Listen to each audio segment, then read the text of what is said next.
Okay, looks like we are now live, Jeff. But as you know, in the world of live, you almost have to stall and filibuster for about 3 or 4 minutes before people show up. So no one's even hearing what we're saying right now, even though we're technically live. Right. I feel like we've been doing it on the phone and just in the early part of this, leading Yeah, into it.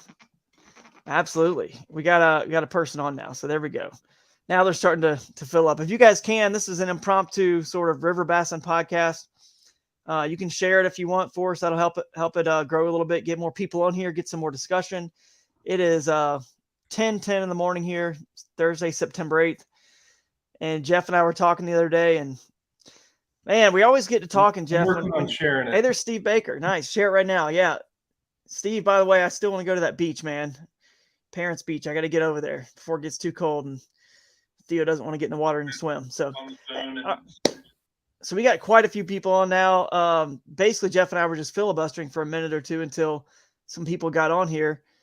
And we talk a lot on the phone. I mean, but Jeff, when I get on the phone with you, it becomes a podcast every time. Every time. We should hit record because we're just obsessed with it. We love it. And you're one of the only other guys. There's a few people, and I know you have a few as well, that just sort of like that you can talk. I can talk at a super high level of river fishing, and you've seen and noticed the same things I've seen and noticed that most let's say 99% of the population probably has never seen or noticed just because they haven't spent as much time on the it water. comes with time on the water. And if you think of if you and I were to combine our number of hours on flowing water with a fishing rod in our hands of any kind, that beats any other 10 anglers that you string together. It just does. Mm-hmm. And you, with that much time on the water, you learn things. And one of the things I was trying to, what's up, Craig? One of the things I was trying to work with, I was on the water on a small flow with Jake Harshman recently, and we spooked a bunch of fish, and he got excited, and he's looking, and I'm like, stop, You're in the stop, zone. You're in the put zone. down the rod, watch, just watch. He's already seen you. He's Yeah. looked right at you. You think you're going to catch him right now? No, put down the rod. And that's where some of the best learning, I think, comes of pausing and observing. Yeah, for And sure. Hey, real hours and quick, hours and hours of observing observing. Yeah, you learn picks so up much. subtle little things that if you're physically active, if Mm-hmm. if if your hands are active, sometimes your brain isn't active at the higher level. That's right. Paying attention to those subtle cues. If you are listening, or I guess not listening, watching this right now, since we're live, some of you guys are showing up in our comments as Facebook user. I think you have to go in and do something for StreamYard, or you may want to try to go to a different stream, maybe the YouTube stream or Drew Gregory Fishing stream. It may be the River Bassin stream that's not working, where we don't see your name and it says Facebook user. Not that it's a big deal, but I'm just letting you know some of your comments, we don't see your name. It just says user. So we may not share those comments because we just don't know who to kind of attribute it to. So Well, try a if they're different stream. good, just say Yeah, anonymous that's right. person says, and we don't mean to offend you. We just can't see who Well, this see your one's name. good. This one's good. It's anonymous. I don't know who said this, but you can go to a different stream and maybe try to get your name to get credit for this. But this says, y'all are the source for fishing moving water. Appreciate that. We really do, man. We may be the source, and like Jeff says, just we have a lot of experience. So I guess if that makes us the source, then I guess it does, Jeff. And that's we're going to talk about some of this cool stuff. Let's touch on what you just said though. While we just kind of get going, the subtle stuff and being quiet. The same thing happened to me. I'm not going to mention who it was. We were pre-fishing up in La Crosse, and there was this beautiful area. It was a sandbar drop off. It just looked great, but they couldn't. The light was low in the morning, so they couldn't see where the drop off was. I could tell from the ripples on the surface where it was, what was happening, and they just started paddling right through where I feel like the juice should have been. And I just said, just stop, just wait, just chill here for a little bit. Don't make a cast. Let's just sit. And they're going to tell you where they are any minute. And all of a sudden, goosh, goosh, goosh, goosh, they started busting bait on the sandbar. And I was like, we can throw at them or we can not throw at them because the tournament's like the next day. So we really don't Right. have to throw at them. But we caught a few just to kind of, feel good about things. But sometimes you just have to, definitely, like you said, have your ears and eyes open. As a matter of fact, you'll notice that there's these small things that really good anglers do. And one thing, if you watch YouTube videos, I'm sure you do it too. Whenever I'm working a bait that I don't really need to be watching it, I'm looking around everywhere Yep. else. I'm not even Where's the watching next it. cast?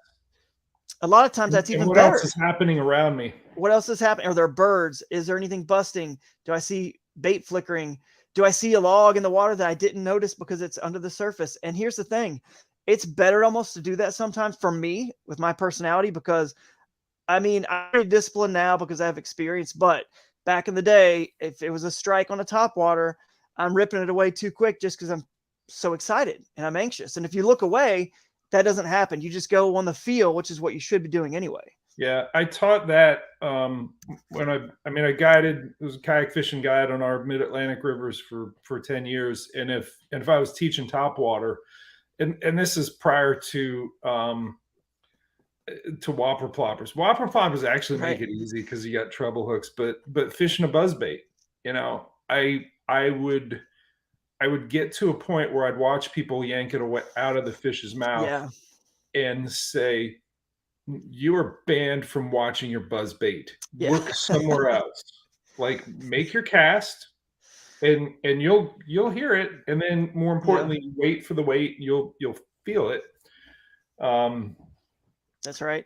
But if you can control yourself and have, ice in your veins and just keep it going with that steady, you're better off, because a lot of times those Yep. bigger fish, as it's moving by, they come up, interact with it, follow it, and then back away, and you're just like, you just showed yourself, and I Mm-hmm. am not throwing that buzz bait back in there. You're getting a soft plastic to eat. That Right. follow-up bait is everything. So and if you're not watching that, I don't know. And I think if they mess with it and you yank it out of there, it's a lot of excitement. You've got them teased up a little bit. You come back in with that Mm-hmm. soft plastic, it's going to happen. Yeah. And they showed themselves. And speaking of showing themselves, another quick tip on that, if you're looking for fish, say pre-fishing for a tournament on a lake or even a river, a lot of times just standing up and looking, and it's okay to spook a few and just see them because now you're in the zone where they're at, and you can sort of now say, okay, quickly, what's my depth? What's my rate of current? What's the water clarity? Are there boulders or is it wood? What's near me? Because now you're learning something, and you don't have to catch them.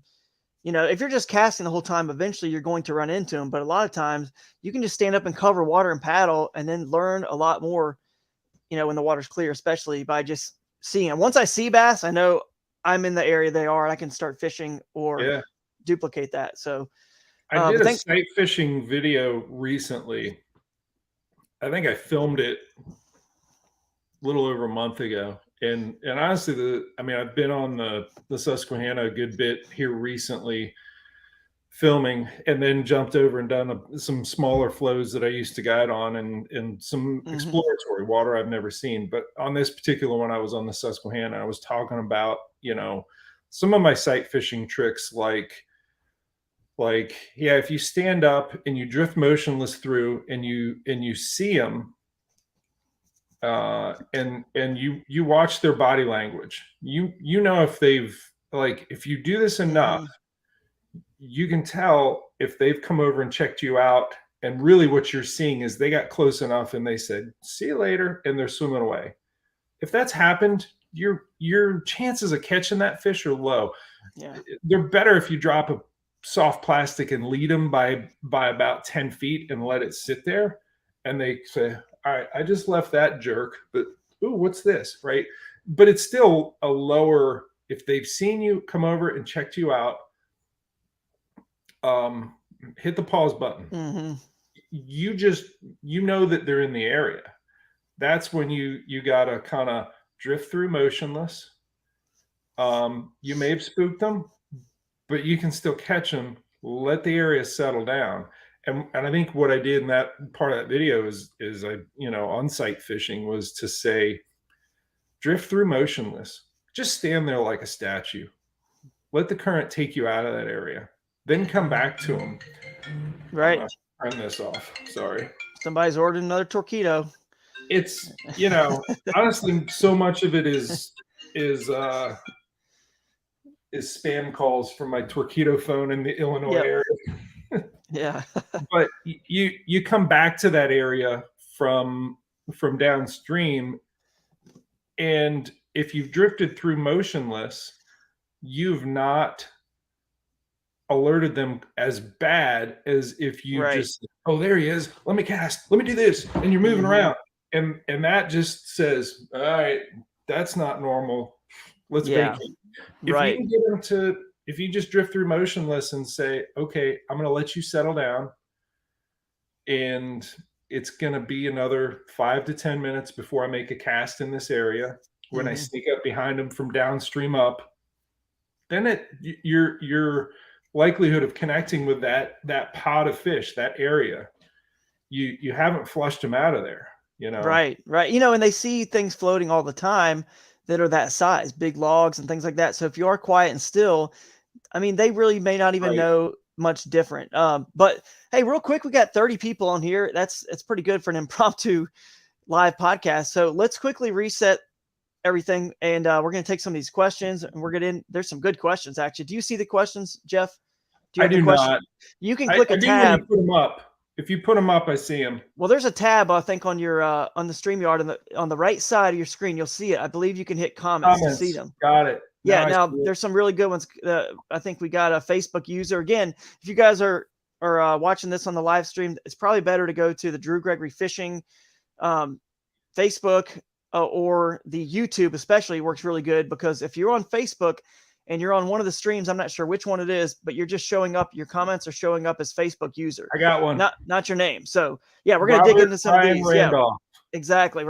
He's got a good one. And then so does a Facebook user as well. But let's tackle this one first. Because this happened a lot it happens a lot in the Susquehanna River. And so I'll let you take this one first. So it's a feeding strategy of. Well, what's the question? Let's for people that are listening on audio afterwards, might want to hear the question. The question from Robert Ryan Randolph is, talk about the grouping up of different species.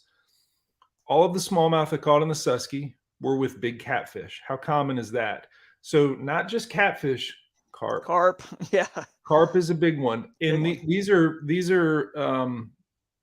bigger fish that kick up things on the bottom, and you'll have the carp here and you'll have the smallmouth just kind of hanging right behind. And when they kick up a hellgrammite or mad tom or crayfish, whatever it is, that smallmouth goes, I'm going to get it. Like, he will run in and eat out of that plume of mud that carp.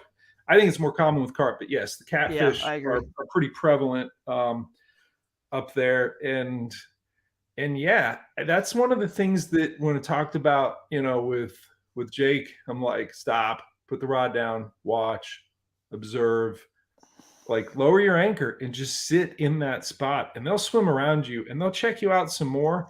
And that isn't, you haven't upset them enough, or you haven't, because you're not moving, like, you just don't turn your head, just move your eyes side to side and observe.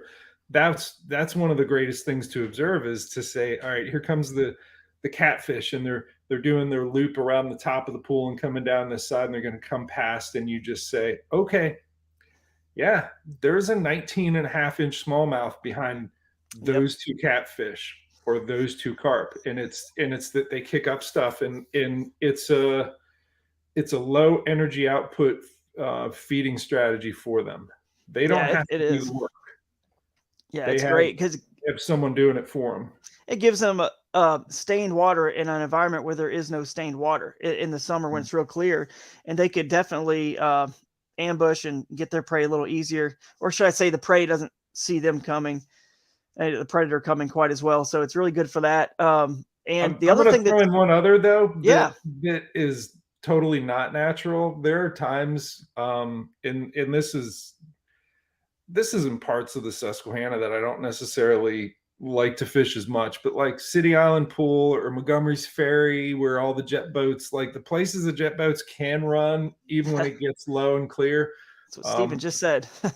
Yes, same. Yes, He just said Stephen that on is the right. comment. Steven Sisto. Throw Jets. behind the jet ski. Throw behind the. Don't get mad at those. At those. You know, the jet boaters coming too close to you. They have a lane that's deep enough. That's where they have to run. Right. Don't be upset. Just throw your soft plastic in right behind it. You will catch a fish because they kick up things on the bottom. Yeah, it's artificial current. I mean, we always say we want current in the river. We want them to run water. We want them to do this. We want rain, so there's current and it positions the fish. That when there is no current, that's artificial current. Same even with the mud that the catfish and the carp kick up. It's kind of like an artificial, feeding window. And so you'll see it a lot even on bass boats on lakes. When I fish lakes, people get upset with the boats coming by, and I'm like, dude, keep going hard on plane, go by me. When it hits the bank, that's when that spinnerbait bite gets good. When all those waves start crashing against the bank. You even saw Ott Defoe win a Major League Fishing tournament on Lake Athens he was frustrated that more boats weren't coming under the bridge, creating more, because every time they would come under the bridge, he would get bit because they're wake. Well, he decided he would just take his boat and make circles and in a quick lap and create a washing machine. And then he would just stop, spot lock the boat again, cast out there, and just start catching them. And he absolutely blew the tournament away. He's creating an artificial current, which, by the way, I know we're not up on some river pedestal here, you and I, but in my opinion, this just kind of almost proves and shows why rivers are superior. But anyway, because current is where they want to be. They love to feed in that current. But I'm joking there. Obviously, lakes have giant bass too. So, and when I have to slum it in the lake, then I guess I do so and do it happily. But let's go back to what I want to say before we get off that last thing and go to another question is, especially in a tournament setting, which I'll every once in a while relate this back to a tournament, but forget tournaments. Just when you're fun fishing, you want to catch as many fish as possible, and big ones too, right? Obviously you're a little bit more relaxed and laid back out there, but still you do want to catch them. So what I will say is, in a tournament, when we're talking about being quiet and looking for birds or looking in the water and seeing logs or fish that we sight while we're fishing or other baits, looking around, or even this catfish and carp situation, I always tell people to win a tournament. You have a general pattern that you're kind of, going into a tournament after pre-fishing that you feel is going to be the winning pattern. But in general, to win a tournament, because a lot of people are quote unquote on a winning pattern of fish, maybe not a ton, but several, and maybe even, who knows, 10, 15, 20% of the field. And then it starts to get weeded out by who executed, who didn't lose a fish, who got the bites, who got here's my point, who got the extra bite that wasn't part of their original pattern. And that's happened in tournaments. I feel like to win a tournament, you need the extra. A catfish swam by me. I saw, and when they're swimming with the catfish and carp, by the way, if you're quiet, they'll get a lot closer to your boat and they're still catchable. Whereas if you're the only thing in the area and a fish is that close to your boat, it's gone, because they're so focused on the mud and they're just looking down kind of with the catfish. They've gotten real close to me and I just pitched over there, and they're in a feeding mood because that's why they're behind the carp and the catfish. You need those extra bites. You need the extra one or two fish that you never planned on. When I won on Lake Champlain 2 years ago for not one, sorry, this year I won. 2 years ago I was, I believe, second or third on Hobie. I had some fish just a smallmouth come blowing up by me.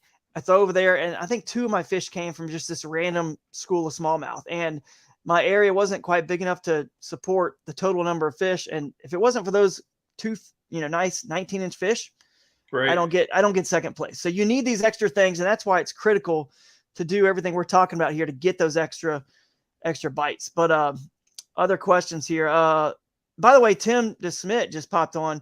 Congratulations to Tim. He's your Michigan Kayak Fishing Trail champion.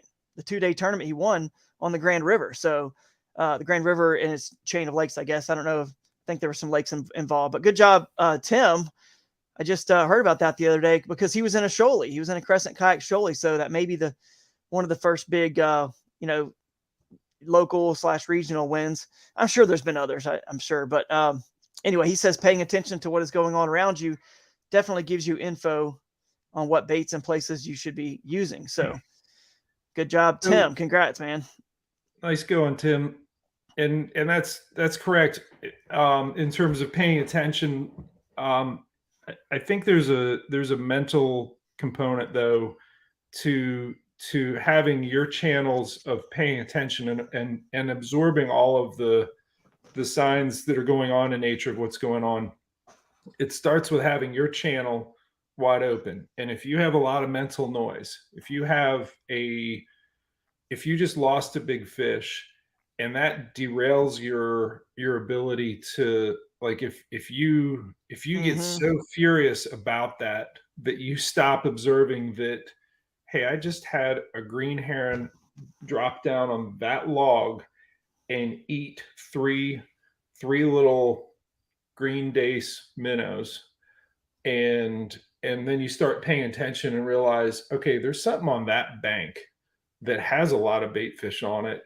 You know, Right. if you're not mentally right, if you're not just relaxed enough or in a frame of mind for, it's basically positive mental attitude of thinking like, okay, I did something right to get that big fish to bite, so things are good, Right. Yeah, instead of exactly. like, oh, I screwed up and didn't execute this, I horsed the fish, or if your brain is moving in that negative direction, your channel of being able to observe you open it wider.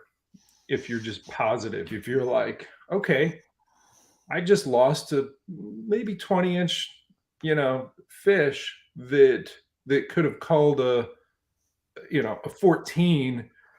It depends what you do with that. What do you do with that? Right. If you say, oh, well, I'm doing something right that I got that fish to bite, I don't know, however you Yeah. nurture Yeah. positive mental attitude allows you to be more observant, allows you to be more relaxed and positive, and to do things like visualize, okay, there's a lot that I can observe and see, in this immediate area.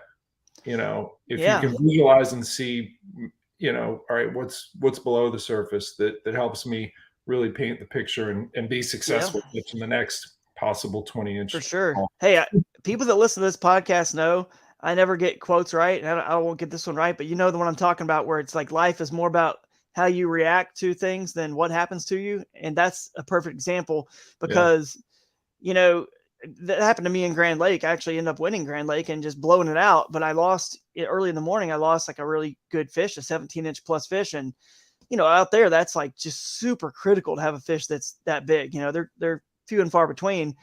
And yeah, I was furious about it, but it also just motivated me to say, okay, I'm in the area, I'm doing the right things. Yeah. And like you said about the green heron and the birds, if you're paying attention, think about this, guys. Have you ever seen that drone footage? And there's today we have so much to go through and see the beautiful drone footage. Again, we're kind of talking more in clear water environments, and you just see all these fish just swimming. Go look at Brian Beevy's Instagram. He posted a reel the other day of a school of smallmouth cruising a flat, and I swear it looks like redfish.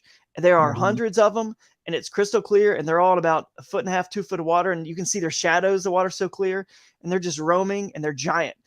Anyway, imagine, okay, that's what a bird's view is. A bird has that view all the time, and they have better eyes. So imagine now, like they're just giving you the clues. A lot of times these birds are definitely, like you said, giving you a lot of clues, especially in the shallow water fishing style that I feel you and I are do a little bit more of. So that's a good point about that green heron. That I just wanted to say that to folks. So there are more questions here. Scott Future says, oh, by the way, we still have to answer this question. Sorry, I'm going to answer it quickly. Where was that one?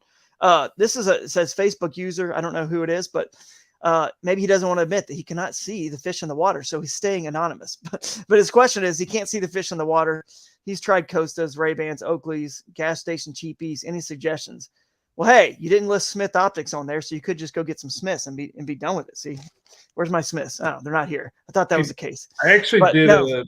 a video recently about stop using the lens cloth that comes with your glasses, and it took me decades to figure out. No, we get the water droplets on there. The lens cloth is just this invitation for you to take whatever grime has landed on there and just grind it in. Stop. Wait till you get home. Get the little spray nozzle on, or just flush it with water. Get some soap on there. Let it air dry.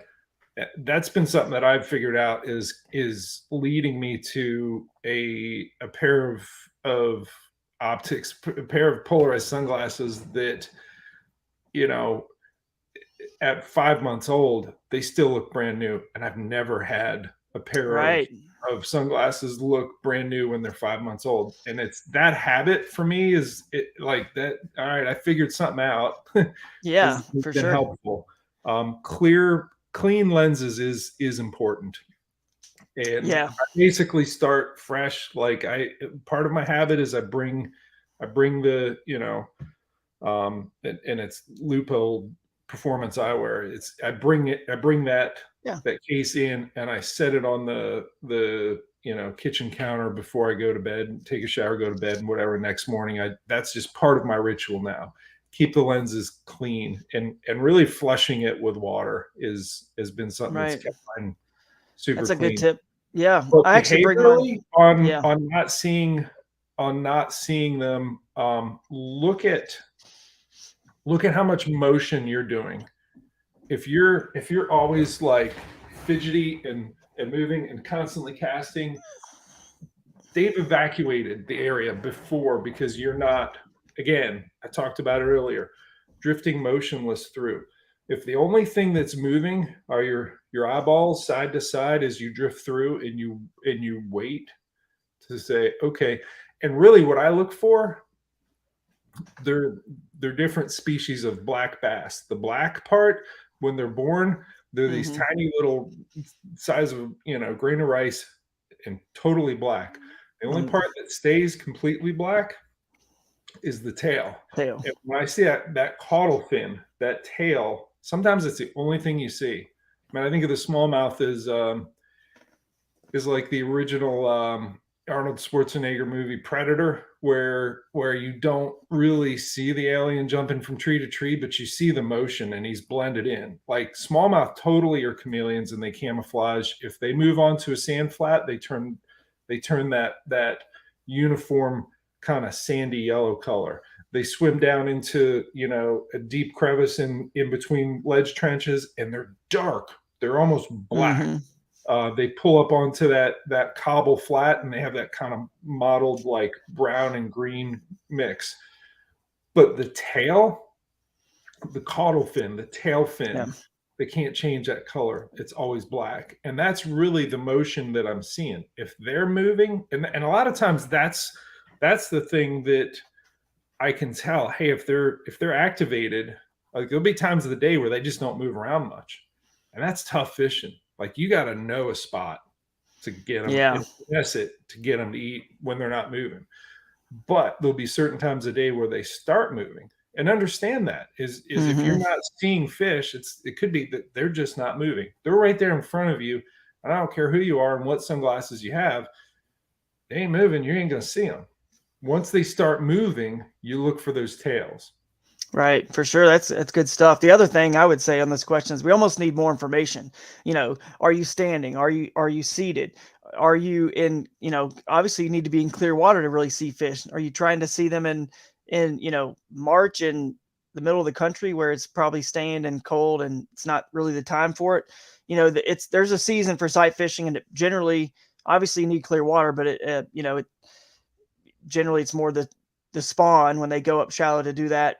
And then beyond into the pretty much now a little, obviously you can still sight fish them well past now, but it'll start to wane here, in a month or so. So you got to be doing it the right season. And I would say standing will help, but you got to stand. And like Jeff said, you can't be making a lot of waves and fidgety and casting. You just need to learn what the fish looks like first, which is what Jeff's saying by the tail, and understand what to look for to see a fish. But there's also times where that's just not, I mean, I would say out of however many tournaments or times I fish, I mean, sight fishing is not like the the key player, but except for just a very small handful of times. Now, do I stand and look around while I'm, fishing another bait in? And do I happen to see one or whatever? Sure.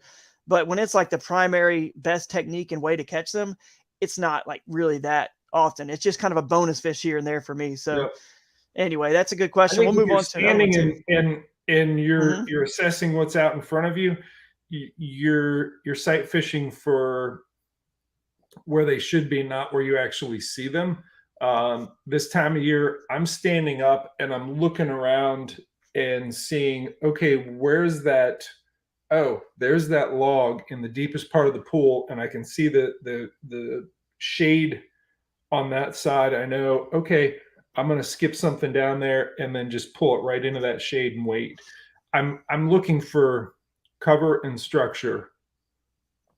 I'm visually assessing that more than I'm saying, okay, let me find a fish. Mhm. It is fun when you find a fish and you see that motion and you see Yeah. that plume of the carp mucking up something, and you know, hey, you got, one plume there, one plume there. He's moving in this direction. Throw that jerk shot out there and just set the trap and wait. And he moves through, and the carp moves past, and then bam! All right, it's Yeah. on.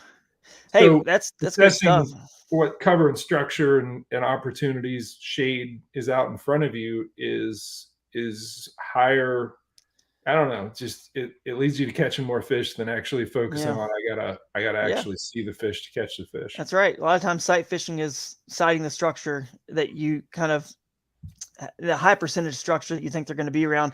The last tip I'll give on this, because I didn't realize there was this many tips for this question, so better question I even thought. But the last tip I will say is if you've not sighted fish in the water and you're struggling to do that, which is challenging because it's just the tail, like Jeff said, that shows up sometimes. I would say when you catch a fish in clear water, stand up. I mean, gently just release it, but be in a squatting position, stand up and watch it swim away and just keep an eye on where it goes. Sometimes they'll just sit still under a rock. Now you're learning what the fish looks like in the water because you know where one is. You just let it go and just watch them for a while and just try, and then take your eyes away. That's the key. Look away from the fish in the water and go back to it. Give it a 5 seconds. Maybe it moves a little bit and then try to find it again because you know it's kind of close by. And that's the hardest part is bending down, picking up your rod when you see a fish. Sometimes that can be the hardest part. Same with redfish. You bend down, you get the rod, and then you look up and you're like, man, where was it? Because it was challenging to see in the first place. And then they Right. move a little bit in the sun and the glare. So yeah, release a fish and learn from it. And then we got some. This is a kind of a Scott Butcher silly question here. I guess it's not really silly, but he's just saying, what's more important, 15, 13-inch fish or 122-inch fish while fun fishing? That's definitely gonna be up to the up to the person. But for Jeff and I, it's probably the 22. Yeah, he's holding up the double deuces. 22. Yeah, for sure. And he says while fun fishing, he clarifies that. But even while fun fishing, I'd rather catch the 122. What's up, guys? I see Tyler Daniels, Ryan Van Tyne. Thanks for tuning in randomly on a whatever it is, Thursday morning. We're going to try to do more of these. I know Dr. Norriswater, Ken Morris. This is impromptu. I like to have him on here. He's been my co-host for as long as I can remember and will continue to be. But his schedule's changed. Mine's changing. Basically, it's more me because I got these two young kids that are challenging. They're both one of them's 4, one of them's 9 months old now. My schedule, you just never know when it's going to work out in the evenings because that's when I'm putting them to bed and bath time and dinner. If you're a parent, you know what I'm talking about. From about 5 or 6 o'clock on, once dinner hits and all that, there's just not any free time. Even with 2 of them and my wife, it's in the dogs. So anyway, we're going to try to do more podcasts during the day so I can keep the content coming out. And I know, Jeff, that probably works for you too. So we'll have It to have you does. on more as well. Dr. Salmon's, other people I know that we like to have on can get off during the day. And the next podcast we're going to try to do, just so you guys know, is with Andrew Taylor. He's I'm not sure if I think he is doctor now. And there's actually a new study, and we've teased this a while back.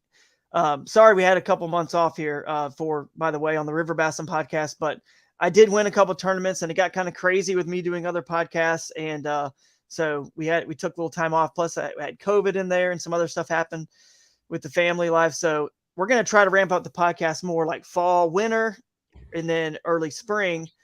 And that's when it's going to be the most content for the River Bassin podcast. And then as they sort of just organically happen during the real busy time of the season, I'd say March, April through pretty much now, it'll just happen. But anyway, Dr. Andrew Taylor is going to come on with some of his peers who have done a new research study, which you'll love, Jeff. You're going to love this episode, where they have taken genetics from all the bass across the entire country. And now they've traced back all the ancestors, and now they know what lives where. And some of the stuff, he told me some of it, I can't really talk about it now because I don't want to spill it, is shocking. There's some stuff that was very shocking on what really lives where, why, and how did it all happen. So you're going to figure this out next podcast when we get those guys on. So genetics are fascinating. And I'm going to jump species, but I know with our snakehead and our tidal water, they're able to tell, for instance, in the upper Chesapeake, tidal rivers, basically up towards where the Susquehanna dumps in, but not just that river, other rivers. They've figured out that those snakehead are ones that are linked to ones that they found up near Philadelphia, and not the ones you see in the tidal Potomac. Wow. How do you know that? And it's the genetics that they're like, no, these are not the ones these are not descendants of the ones you catch in Mattawoman Creek south of DC. They're ones that were released somewhere up near Philly and came down through the Chesapeake and Delaware Canal and just spread from there. So lots of different ways that fish get around. But I know the bottom line on that is, don't move fish. Don't do it. Sure. Don't be the bucket biologist. Yeah. Even though that's how we have smallmouth in more places. That's right. But it does, you never can predict what that sort of action, that independent human action is gonna have. You can't, man, for sure. I mean, definitely. We'll talk about that. I want to get into it now because I love that topic, but we'll talk about it more, I guess, on that podcast for sure. There is a River Smalley's on has a comment here. Fishing my second tournament this weekend, and there are river sections open. Do you have any advanced map study advice?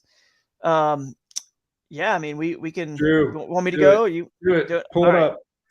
Let's pick one. Let's pull up a map. All right, I can pull up a map here. Let's find a random river. I wish I knew kind of the region of the country. He might can comment here and tell us what region of the country he's in. I know one of the things that you want to do, and I think I haven't done it. It was someone else that told me this. But if you pay for a higher level of Google Maps subscription or something, that you can look at any sort of different date, and you can go to when it's low and clear. Yeah. Google Earth Pro. Is that what you're talking about? Yeah, I think so. I've not done it. I've done it by chance and just saying, oh, cool, this one looks, middle of winter, and I can assess because there aren't trees canopying that river, and I can see it outside bend and assess. Yeah, there's deeper water along that chunk rock bank.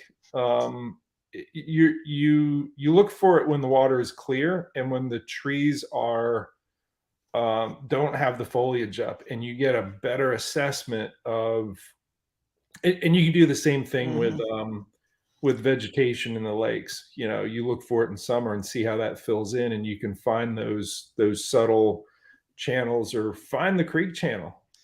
All right, well, let's do this on a random river here. I'm going to go to a random river. I'm actually on Google Earth Pro, and I'll pull it up here in a second. But I'm going to go to a random river. I haven't paid for the Google, the Pro, but I have paid for Onyx hunting app. Well, it's funny because, Far Wide does the same thing Onyx does. I mean, they're a little different. Far Wide may have some different things that Onyx doesn't have, and vice versa. But I don't think Far Wide you have to pay for it. I think it's free. Right.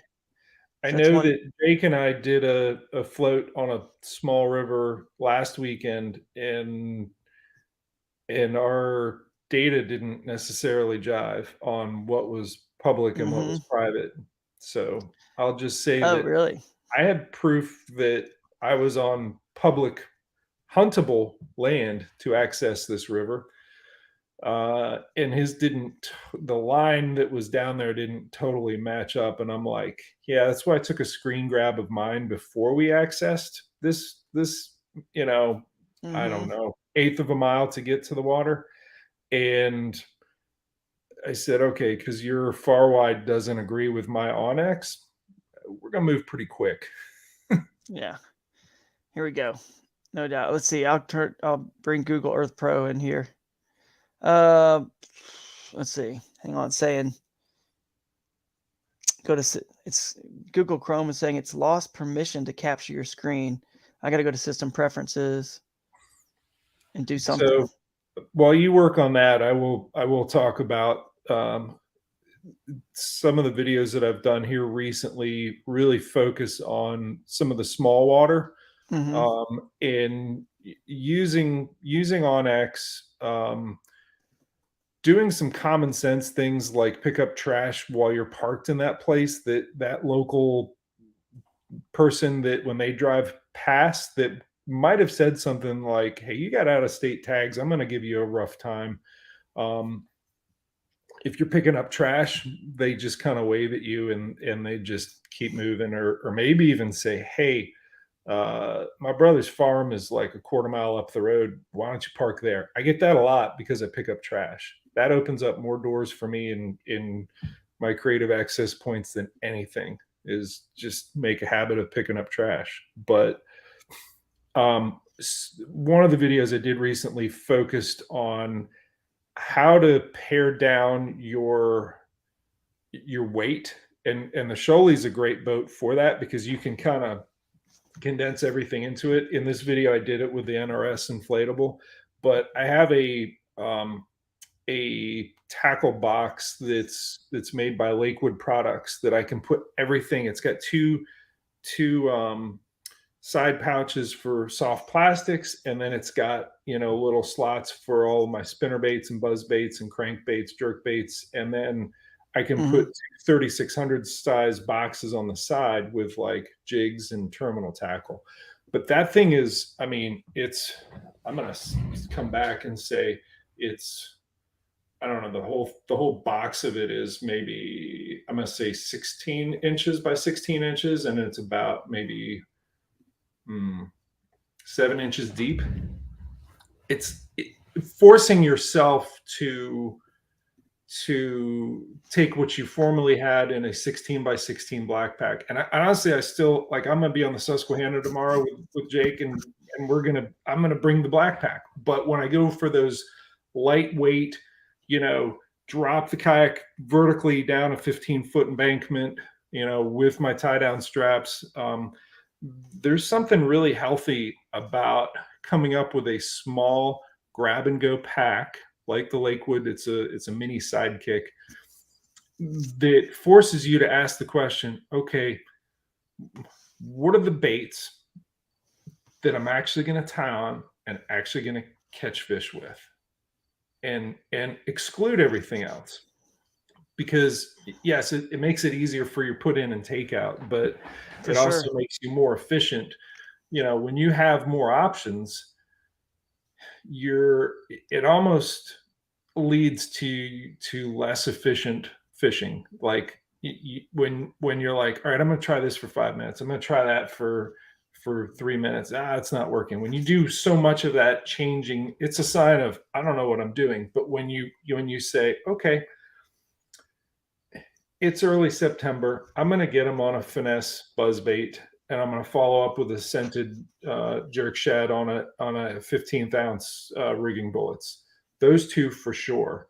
I'm going to bring some twin spin spinner baits and this kind of crankbait and some finesse jigs. That's enough. Yep. I can catch everything I need to on that, and you can fit it into what you have. There's something really healthy about limiting yourself ahead of time. Yeah, And that's great. That's what I love to do. pre-fishing isn't that time to do it. pre-fishing is where you bring all that stuff, because you might get out there and be like, oh no, I should have brought Right. whatever. Yeah. But once you get to tournament day, or even just on small water, if you can, you force yourself and limit yourself to what you know are your confidence baits. There's something really Yeah. healthy about that, Oh, for sure, but man. it helps That's you my in that strategy. small water. It does. And that's kind of, I think, the strategy that I've talked about a lot and that people have kind of taken from me. And I'm other people were doing it before I was. I'm not saying I'm the one who started this strategy, but I know a lot of people, when I've talked about this in tournaments and have won some tournaments by simplifying to a crazy degree, it's what you said. It helps you, be light and nimble and get into places that are tough. And a lot of times you get into those places and you don't need all the tackle on the tackle box to catch those fish. They're a little bit more less pressured, uneducated, and it's no different than finding that school of fish in 30 foot of water on, Lake Ontario. Trust me, if no one else has found that school of fish, you don't need the whole tackle box to Right. catch them either. It's the same thing. We're all looking for the same thing: unpressured, willing to bite fish. So anyway, I love doing that. And man, there's so many ways we can go. By the way, I couldn't get the share the screen thing to work without closing Chrome, which would end our live stream and everyone would have to rejoin. And I'd have to stitch this podcast together afterwards. And Pull so your we'll do phone it. up, man. What's Just that? grab your phone. I don't know if that's Right. going to work, but I don't know. I thought about that too. I don't know if it's going to work. It's just going to be kind of, I mean, we kind can of talk wonky. about the strategy for his Describe questions. it as your, like, I know that when I look at Google Maps, the first thing I'm doing is looking for access points, and I will cross-reference what I think are access points with Onyx, and really find out, yeah, this one's legal. And then I go back to Google Maps and I drop a pin drop on there and I label it possible access point A, or whatever it is. Yeah. And then I actually do the measure distance. If I find, all right, here's another one that's 6.3 miles downstream is my second access point, and I'll do the measure distance where you drop all these, pins, or there's just a function on it. So it's measure distance. And that way, hey, I have 6.3 miles to work with from this one to the next. Yeah, for sure. I That's do it a little one different. part of it. I do it a little bit different than you, but it's a backwards way of getting to the same thing. This is for, tournaments that allow, fishing in lakes and rivers, which is a whole nother topic we can get into. I know you sent me a text kind of about that. Maybe we'll talk about that later. But anyway, I do it a little bit different, but it gets the same result. I actually look first whenever I'm looking at all my waterway for a tournament, which is what this question is about. Again, River Smalley's on. I've seen you made another comment. Tell us what part of the country you're in. That'll help us a little bit here. Do you have rocky rivers? Are they sandy, clay, whatever? But anyway, what I do for every tournament is I look at the Google Earth Pro, like we're talking about here. I don't know what Clayton's talking about. He says Google Earth past pictures work on PC only, because they work just fine on Google Earth Pro on my MacBook here, or Mac Air, or whatever I got. So I don't know if he's talking about something different, but you can go back in history, and if we could share the screen, I could show you. You could see the different water levels when it's lower. I get to the lowest water level, obviously, and what I do is I look to where I feel like the best fishing spots are going to be first. I don't worry about the access points. I just want to know where I feel like are the most likely spots for the biggest fish, or the quantity fish, whatever. That's what I'm looking for first, because I'm not worried about the access, because I have very few times have I ever found a spot that is not reachable in a day of fishing, even if you had to go 8, 9, 10 miles to get there. I've hardly ever found a spot in a tournament where I couldn't get there in a day of fishing. You know what I'm saying? So I look for where I feel like the best fishing is going to be first, and then I work backwards and look at the access points and figure out, okay, where are they? Where are the ones that are? I actually put Google Earth Pro. You can make a separate folder. Obviously, I named the folder Wolf and Fox Rivers, or Grand Lake, or whatever the tournament is, and I mark all the access points. But what I do, Jeff, is put a question mark by all the ones like you're talking about that I'm not sure. I'm gonna have to go get there, drive around, and figure that one out. So I got a question for you, Drew, that yeah, relates to that, because you said, you find the place where you think it's going to be going Good. down, most likely. And can I get there in a day? Right. And the two videos I did at the end of last week, the second one is dropping today, that at 4, that the thumbnail says I messed up. In the last Friday, I had I think it was the worst solo creative access point experience of my life. And I've had one worse, and that was with Jed, and that's a different story. It was to get to saltwater, and we broke 2 carts going down over 2 miles to get to some part of the Chesapeake Bay, and then we paddled, over 3 miles to get to a spot, and the surf got nasty, and we still had to get back 2 miles up the hill with 2 kayaks with 1 cart that we pieced together with 2 other carts. But that was the worst that I did with someone. Last Friday was a solo trip, and I'm still learning. I'm still messing up. I'm still making errors in judgment that lead to pain and blood loss and frustration. Same here. Same here.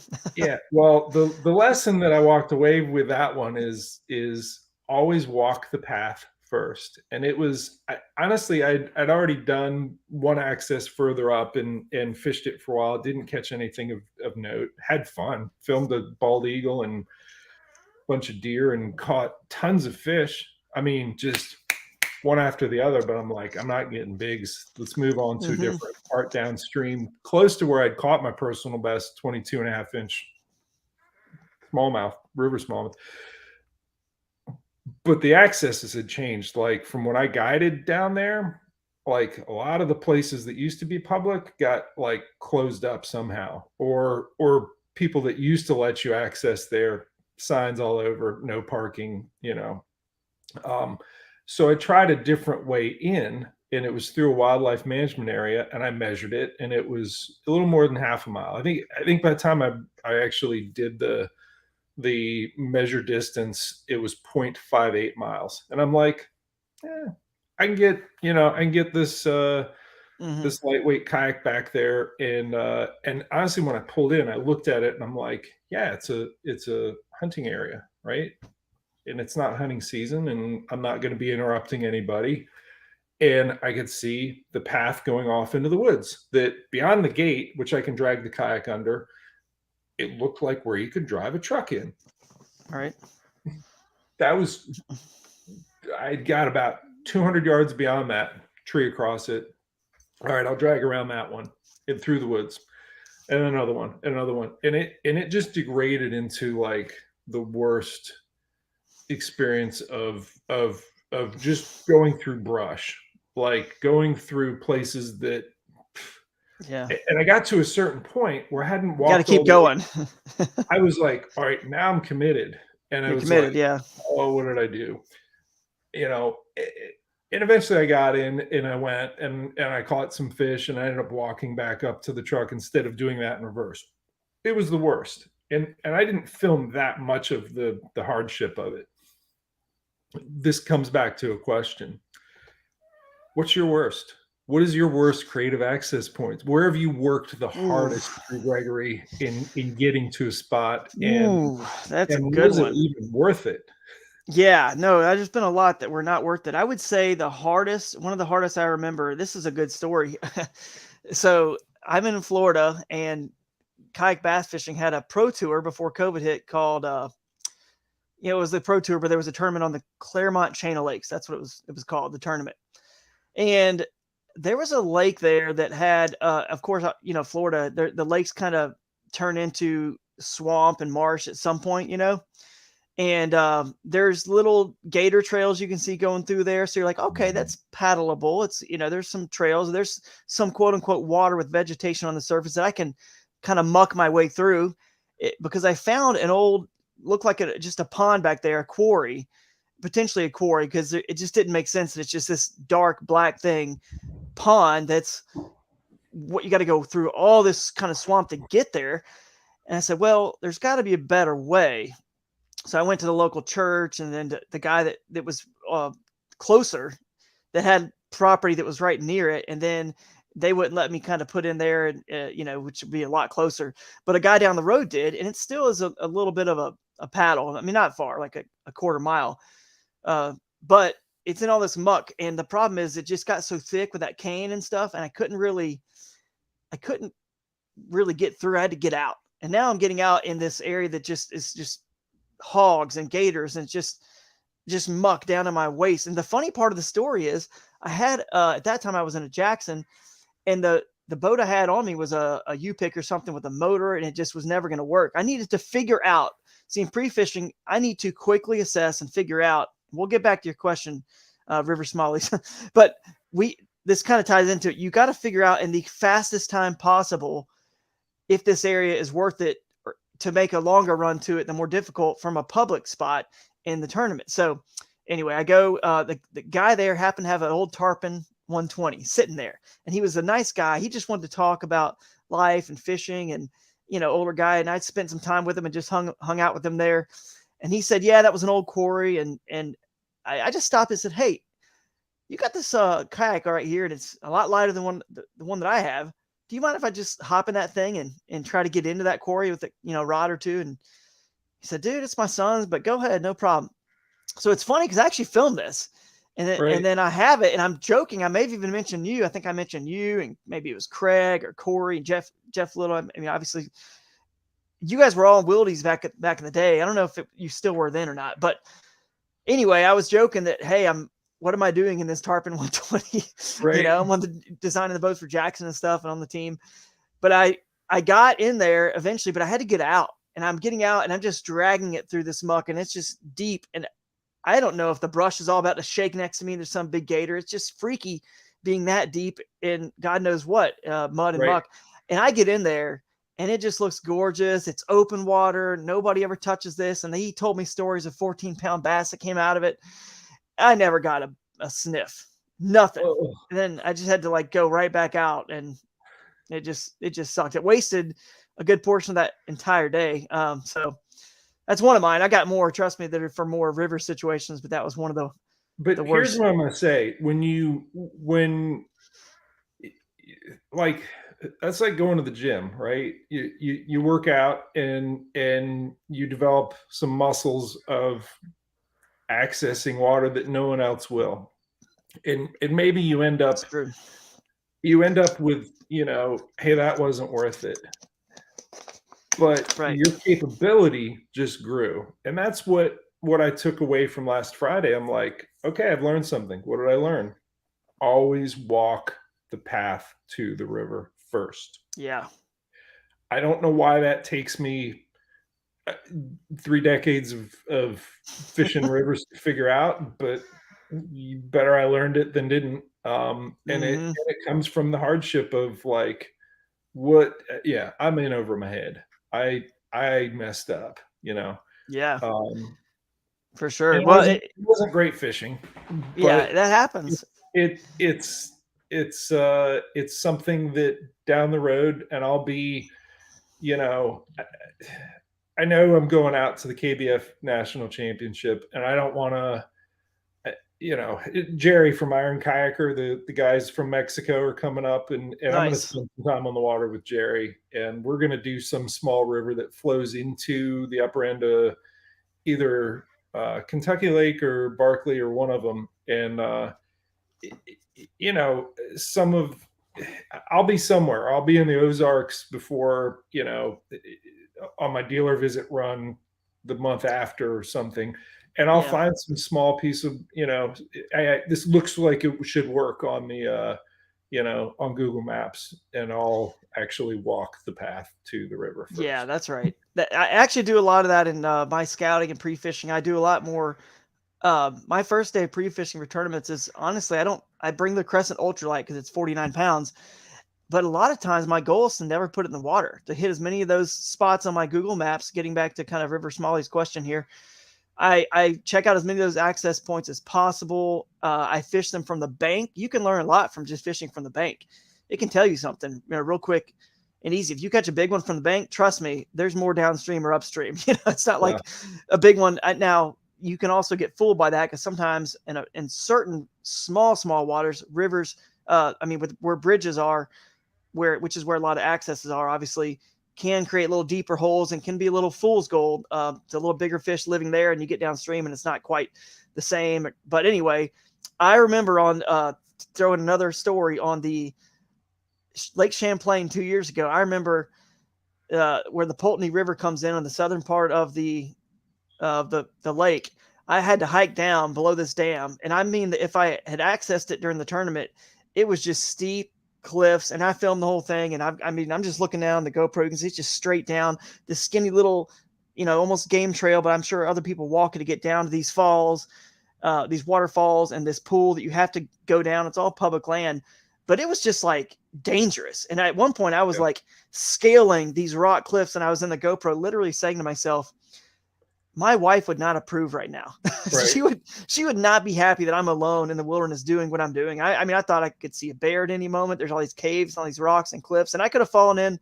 Sure, I had my life jacket on, even though I was just, hiking and climbing, because there's no telling. It was rapids, it was dangerous.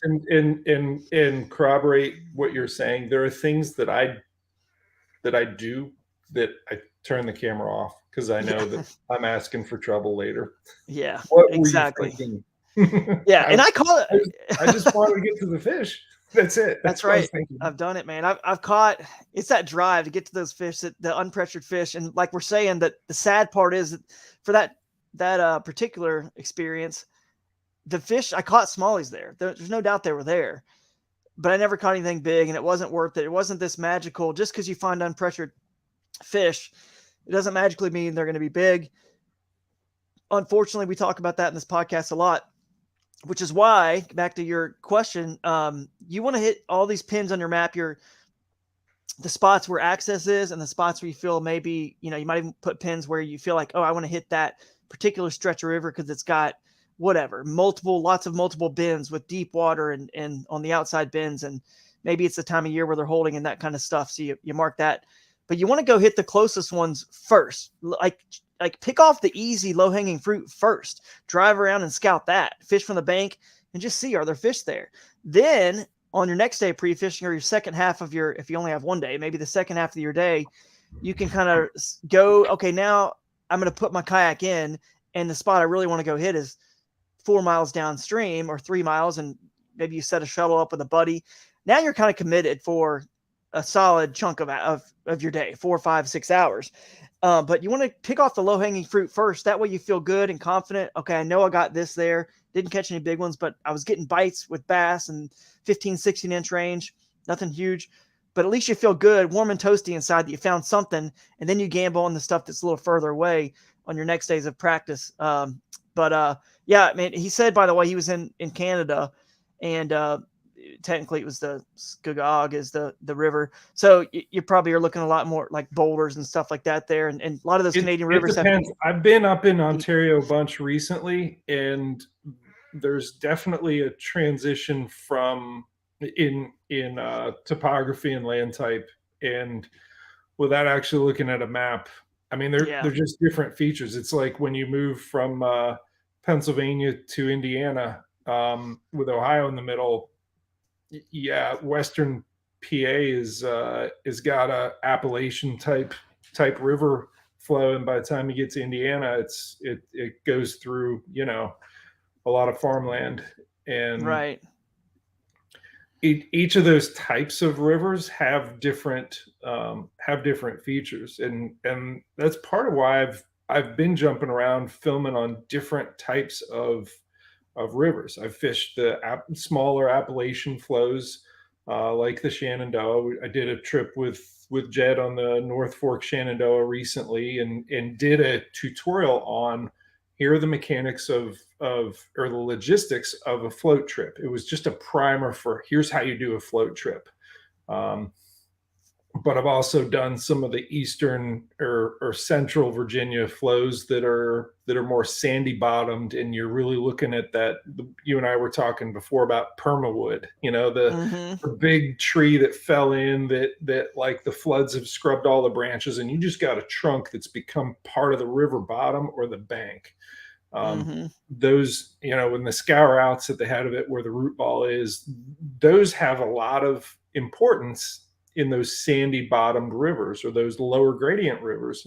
And you know, each one has its own sort of higher quality targets or higher, percentage targets. And the Appalachian, the rocky rivers, it's ledges and trenches and it's push water and it's some grass islands, but then those sandy bottom rivers, it's predominantly wood. If you find rock can be very high, a high That's right. quality target. But I'm actually looking at the river now. I don't want to get too deep into his, question here by analyzing his river and wasting our time on one guy's specific river. But I will say that you're right. This is more in the lower, like, farmland. It's not rocky. There's not rapids. It's not what you think about Canada. So I would just say to him, you got a river portion feeding into that lake. You also have a creek that's nearby you can check out. But where pinch points are and you got current is always going to be a likely spot, and then at the same time, flats are underutilized as well in rivers. And that can kind of almost bring us into our other topic that we want to talk about, where you're talking about the permawood, and we'll get into what that means and why we started talking about that on the phone before we started the podcast, so people understand. But basically, they're going to be in the summertime, like on the Susquehanna, for example. They'll be in this nondescript water that's, where it's calm but it's got a little bit of moderate current, and it's not like some deep hole and they're down in 50. No, it's still shallow, relatively, because that actually is what is giving it current. The fact that it's anytime there's a pinch point, I'm not just talking about think about a bridge as a pinch point, right? On a lake, and you got current there. A pinch point is also depth. So when your depth gets shallower, you've got current now because it's pinching the water down. You've got more current. So look for those spots in that river that will position your fish, the shallower spots, because it will create current. Obviously, you want to look behind the dam, any dams and places that are obvious if you've got the whitewater skills to handle very swift current, because a feeding aggressive smallmouth, for sure, you're going to find some in heavy current. And if you do find them, they're going to be biting moving baits usually, because they're there for one reason, to eat. So anyway, that's kind of his thing. But you want to talk about the next sort of topic before you ought to look at whatever section of river on a macro level. And Drew, you just mentioned dams. Dams are always by definition, the head of a pool. You also look at the tails of the pool, that push water right before it accelerates over the drop. And you could have, nice deep water in front of that. That's some juicy looking stuff. But sometimes it's this flat, I refer to it as laminar flow. It could be, and sometimes it's only like 9 inches of water, fairly uniform, flat, nothing looking bottom. And you cruise through there. You're like, oh my God, look at that. Why are you just sitting there, you huge smallmouth? Why are you there?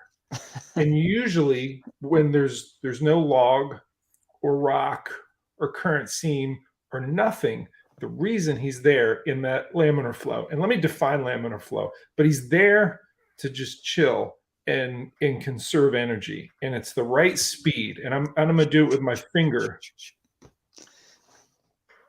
The current is moving at about this speed through there. It's enough that it passes through his gills, and he doesn't have to swim to evaporate. He just sits there. It's not pushing against him so hard that he's got to fight to stay there, but there's enough that it's some current that lets him continue to breathe with minimal energy output. Yeah. He's just chilling. He is not feeding. He's trying to do as little as possible. He might as well just be taking a nap. Yeah. But and they're hard to catch, but you can catch them if you wake them up, if you make a cast from a distance, and you dead stick or tumble something out in front of them. Sometimes you can wake them up with a buzz bait, but you got to get it right. Like, lead them. But that laminar flow is a tough fish to catch, because it's not an obvious target. There's no structure, cover, current feature to say, hey, that's, but there can also be, hey, there's there's a basketball sized rock in the middle of that flat, and he's on Right. that. And there's a huge line of boulders on the opposite shoreline that's scoured out nice and deep. And everyone that comes down through there is going to say, wow, look at all those beautiful boulders in that deep water over on that side. Right? Exactly. Sometimes on pressured water, you have to think in terms of what is everyone else going to do here? Because the fish that are in that obvious spot that have been caught Right. again and again in that obvious spot, they're not going to hang out there. They're going to hang out somewhere else. You have an example of a somewhere Yeah. else? Oh, for sure, man. I mean, well, the other thing I was doing, I made a little motion of a bug flying up, but a lot of times they're in that water and what they're eating, it conserving the energy is bugs that are, because you have to have that calm of surface and clear water for them to eat and feed on bugs. And it only happens, of course, it correlates with basically the summertime, low clear water. And a lot of times you'll see, just to kind of pick that kind of water out, a lot of times, yeah, it's calm, but you'll even see sometimes those bubbles will be in the surface in those areas. You know, there's little bubbles. It's not like it's a bubble trail moving quickly. It's just kind of like slow, like bubbles. But anyway, you can kind of see the water moving, like you're saying, at that speed by some of those bubbles that are sitting there. Anyway, yeah, I think they eat a lot of bugs, and they are tougher to catch. And like you said, one way to do it is obviously the sight fishing we talked about earlier, and getting something out 10 feet in front of them that's more subtle, a soft plastic, before they see you. Another way to do it and to find the fish if they're in that zone is just super long casts with the top water that are so far away. And of course, um, you'll notice, this is cool. And this is a really cool thing that I like to mention to people. You'll notice a smallmouth or any river bass really, usually when it, and even on lakes is probably the case too, but usually the first quarter of the cast is where the strike will come. And that only says one thing. It only says one thing. It tells you, A, how fast a bass is, especially smallmouth, because even if they were 15, 20 feet away, they got to it really quick. Usually it's the first few cranks. If they're there and they're feeding, it's on. And two, it tells you, Long you can, casts matter. yeah, long casts matter. And it tells you kind of like their strike zone, how far it is. For example, if you see a fish in the water, I always tell this to people too. If you see a fish in the water, when you see it and it spooks, the distance between you and when that fish started to spook is approximately how far they will see your bait and go after it. So because it saw you and spooked. Now, granted, you're giant in a kayak, but it may have spooked more from the ripples or noise or whatever, and they can see and feel ripples and noise from your bait landing, or a buzz bait making that.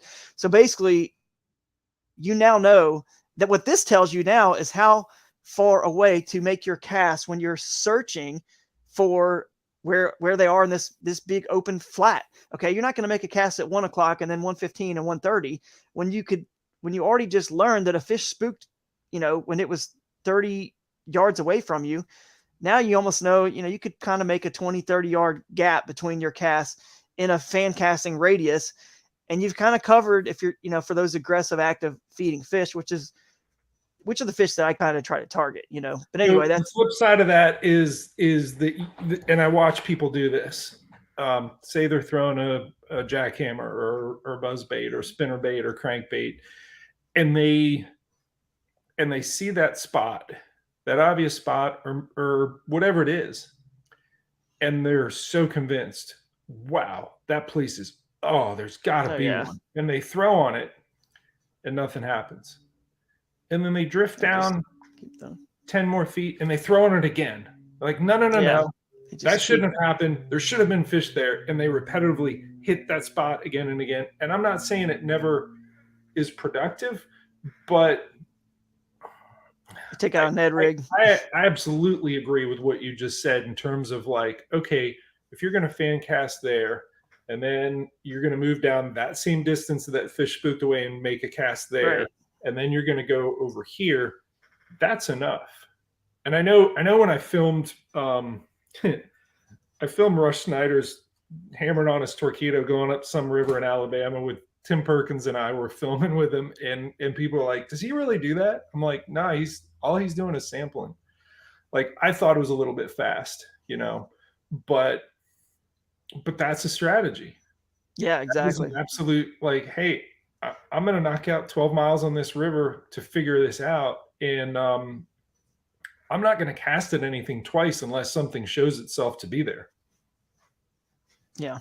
Sometimes that's important. Maybe not with the finesse presentations as much, but power fishing, like, hey, if someone was if someone was home, they would have answered the door.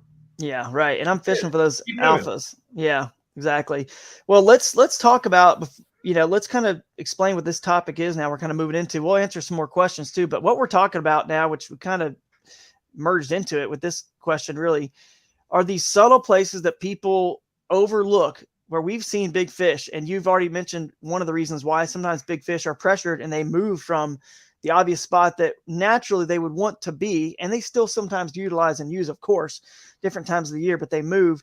And, in the Susquehanna on that Hobie tournament, I found a school of 100 smallmouth out in the middle that nobody else had seen except for, unfortunately, one other guy that looked like Carl from Carl's Bait and Tackle sitting in a canoe on day 2 that had been fishing them all day when I got there. You just And I described thought, half of so anyway, Pennsylvania. yeah, pretty much. I think he might have been from there. But anyway, he had spooked the school, unfortunately. I don't know if he really knew what he was sitting on, but they were feeding on bugs and they were in that laminar flow, everything we just talked about. So I won't dive more into that one. But what I will say is the topic you just, or the situation you just described, happened to me. Well, think, for example, like inside bins, when they use those, sometimes people kind of ignore the inside bins, but sometimes they use them. There are certain situations we can talk about that. I know you've got examples. The only one I will talk about, which we can explain, the permawood, was imagine a juicy hole. It's not really a bend; it's a slight small bend, sandy, kind of a sandy bottom smallmouth stream. This is up in Wisconsin where I just was for the Hobie Wolf and Fox. This juicy hole, the whole river is sandy and shallow. It's like a foot deep at best. Some places less, some around a foot and a half. But then all of a sudden there's a drop off on one side of the river, and it's only about half the river is this big, deep, it gets black, dark hole, and half the river, sand drop off. And on that bank, conjunction with it, which is part of this whole depth, is about 3 humongous trees with those roots sticking down into the river with the Right. undercuts. Like your textbook, they're going to be on that drop off. They're going to be under those roots. So I'm moving my kayak on day 1. I move my kayak to the right, and I hug the right bank because it's a smaller. It splits up into islands. It's a smaller kind of almost a creek, I would say. So you could go 2 ways. I could have hugged the left hand bank and paralleled back upstream along the undercuts, but I wanted to fish the sandbar drop off, and I'm throwing like a plopper or something, or a spinnerbait, something I feel like will maybe pull some fish out of those undercuts, even if I'm casting at it and pulling it away. It's a small, area. So I think they're going to come and get it. I don't have to parallel that side. So I'm using that strategy. And on day 1, I caught a fish there, I believe, and it worked. But on day 2, I noticed this log was coming from where those roots were on that side, and it wasn't big. It was like 10, 12 inches around. It wasn't like huge, but it was a decent size, and it went all the way across the stream to the sandy side on where I am, on the shallow sandy side. And it on my side, there's a little slight indentation in the bank with some overhanging grass, and where that log kind of goes back up onto the bank, the way the current has hit it, it created a little bit of a undercut, like just cavity there, and it's like it goes from maybe 8 inches to like a foot and a half in depth right there in this little teeny pocket that's about the size It of was small. it was probably the part of the trunk where originally that tree, when it was on land, spread out into its root ball, but didn't but there wasn't much of the root ball left. That's Yeah, just I think this was the side that wasn't the root ball side. This was the other side. I think it was just the way the current hit it, because it was angled up on the bank and it pushed down underneath it, and it carved out like half the size of your bathtub, I would say. A little hole right. with a little grass hanging over the river, just enough space. If you tucked back in there and you're 20-inch smallie, just enough space for one smallmouth, one alpha to sit there and not be in the obvious spot. Now, like you and I talked about on the phone earlier, he probably utilizes that obvious spot and sits there and does live there at times. He may have moved there because he saw a fish get caught there from the day before. Maybe he was right next to it where I was when I caught that fish. He may have been spooked and moved over to the less obvious spot. Who knows?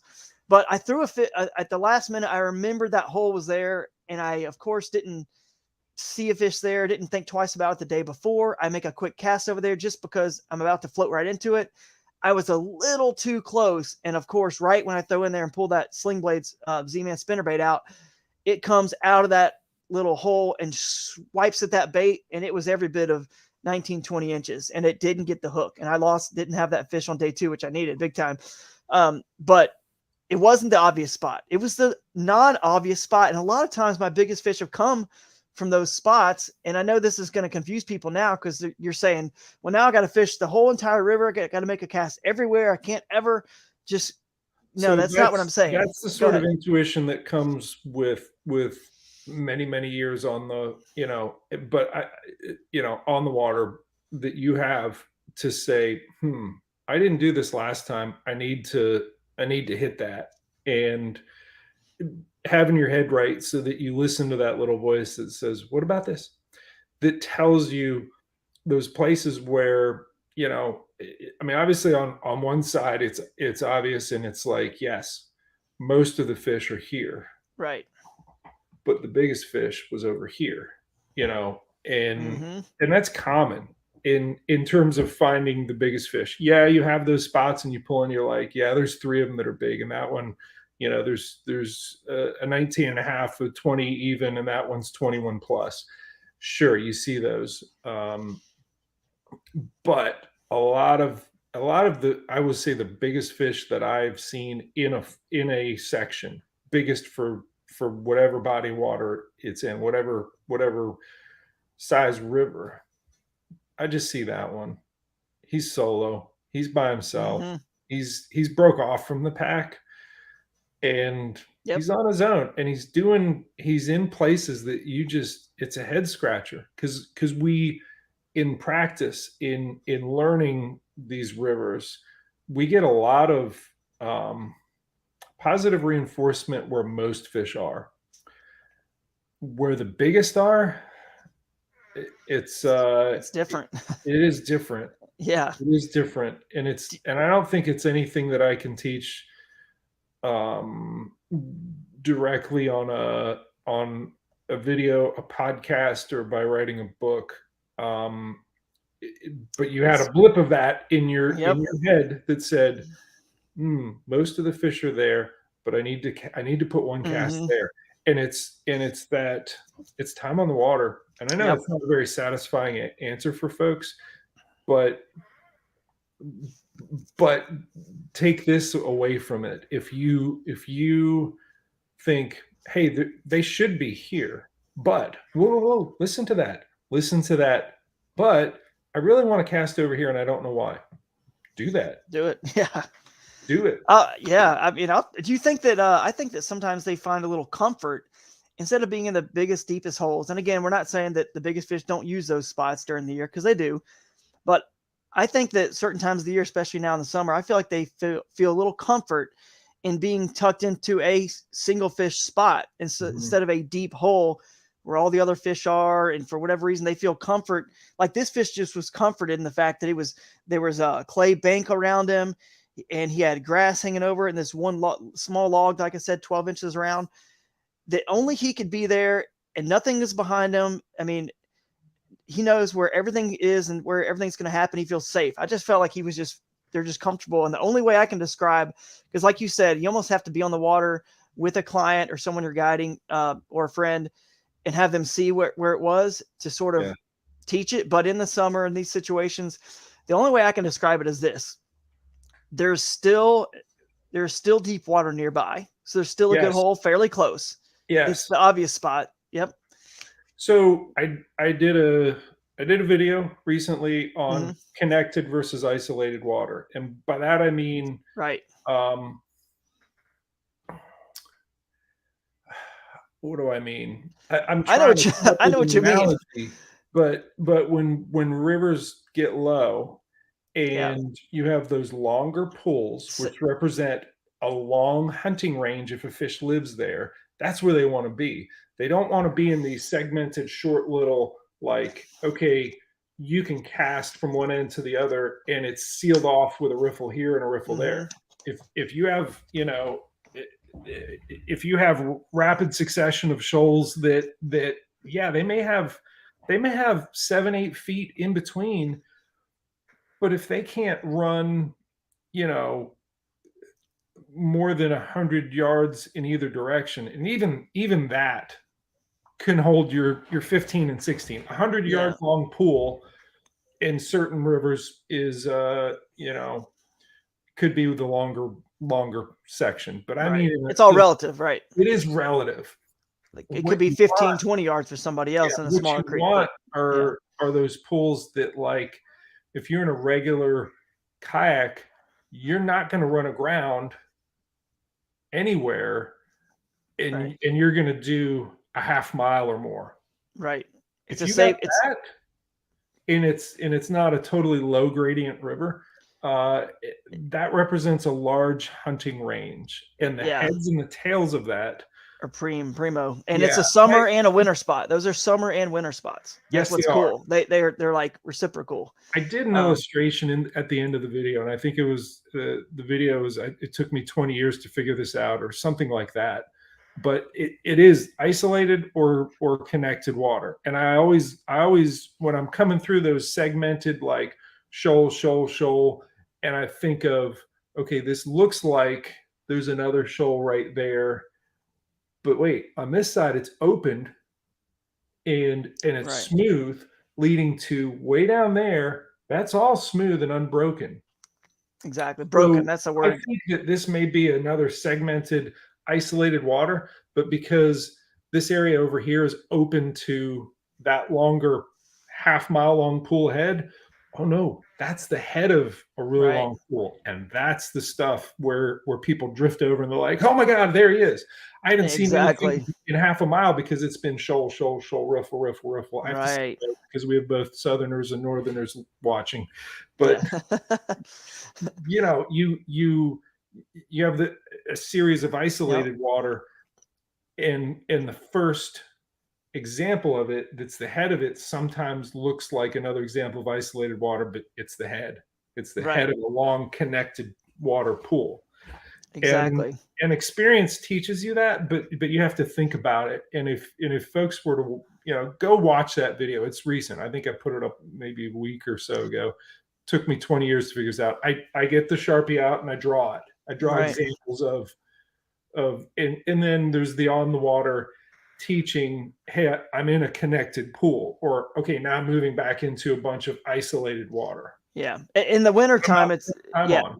it's easy to understand when you say it like this too. In the wintertime, you know that they're cold-blooded, so they would never go up a shoal or rapid or down. I mean, I'm sure they have before. I don't think it's likely. Their metabolisms, they want to just live in what you're saying, that 100-yard pool, Right. and that's your isolated pool you're looking for, winter and summer, and the head, the tail, and then the secret, the subtle places that people, because those are kind of obvious. Well, for you and I, it's obvious, but if you want to get into the real subtle places in the pool that could be good, in that 100 yards or 200 yards or whatever, if you have an average depth of 6-7 feet, but then all of a sudden in the middle or somewhere in that zone, it goes up to 2 or 3 and it just becomes shallow.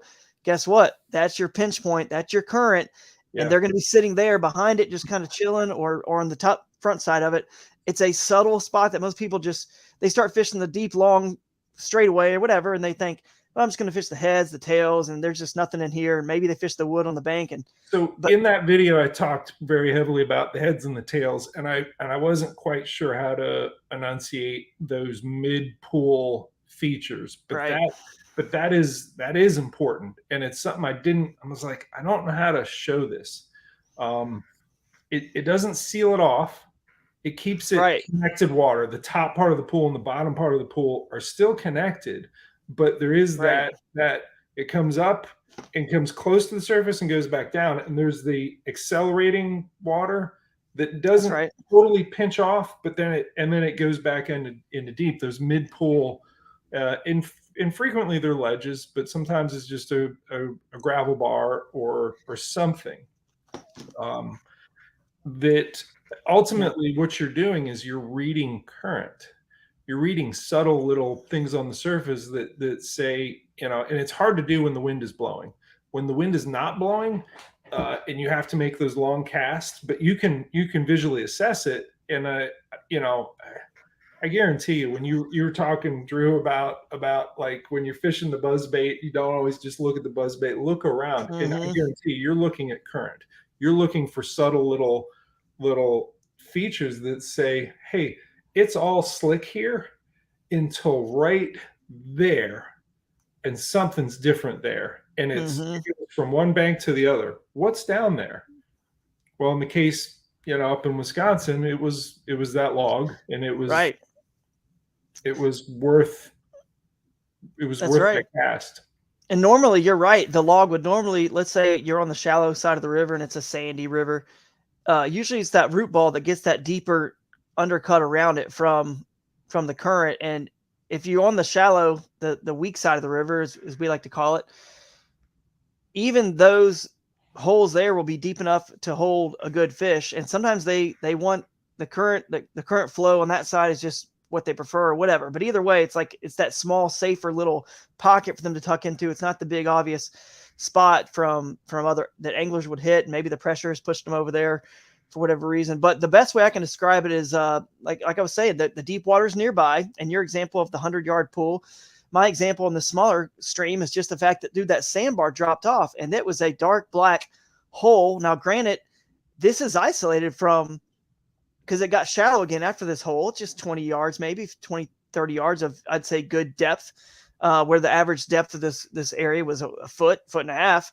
Now, all of a sudden, you got, 4, 5, and 6 foot maybe at max, and then at 20, 30 yards up against those trees on the bank, the undercut roots. But then that's it. And then it gets shallow and sandy again. Both sides of the river, shallow and sandy. So here's the key. That fish that was his hole. That was his deep pool, because upstream, it's the same thing. When before the sandbar, it's all shallow and sandy on either side. It's kind of not connected to anything else other than that. If the creek were to just be at its all-time drought, that pool has plenty of depth for that fish to move into and live and survive, and it knows that. And it So has enough forage in it to that's right. sustain him through that drought. Yep, That's the exactly. key. That's it. Is there enough hunting range for that animal to survive if he can't swim upstream into the next pool or downstream into the one below?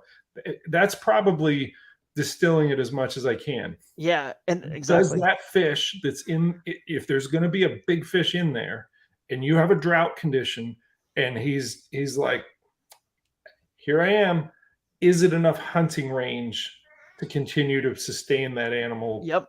in eating?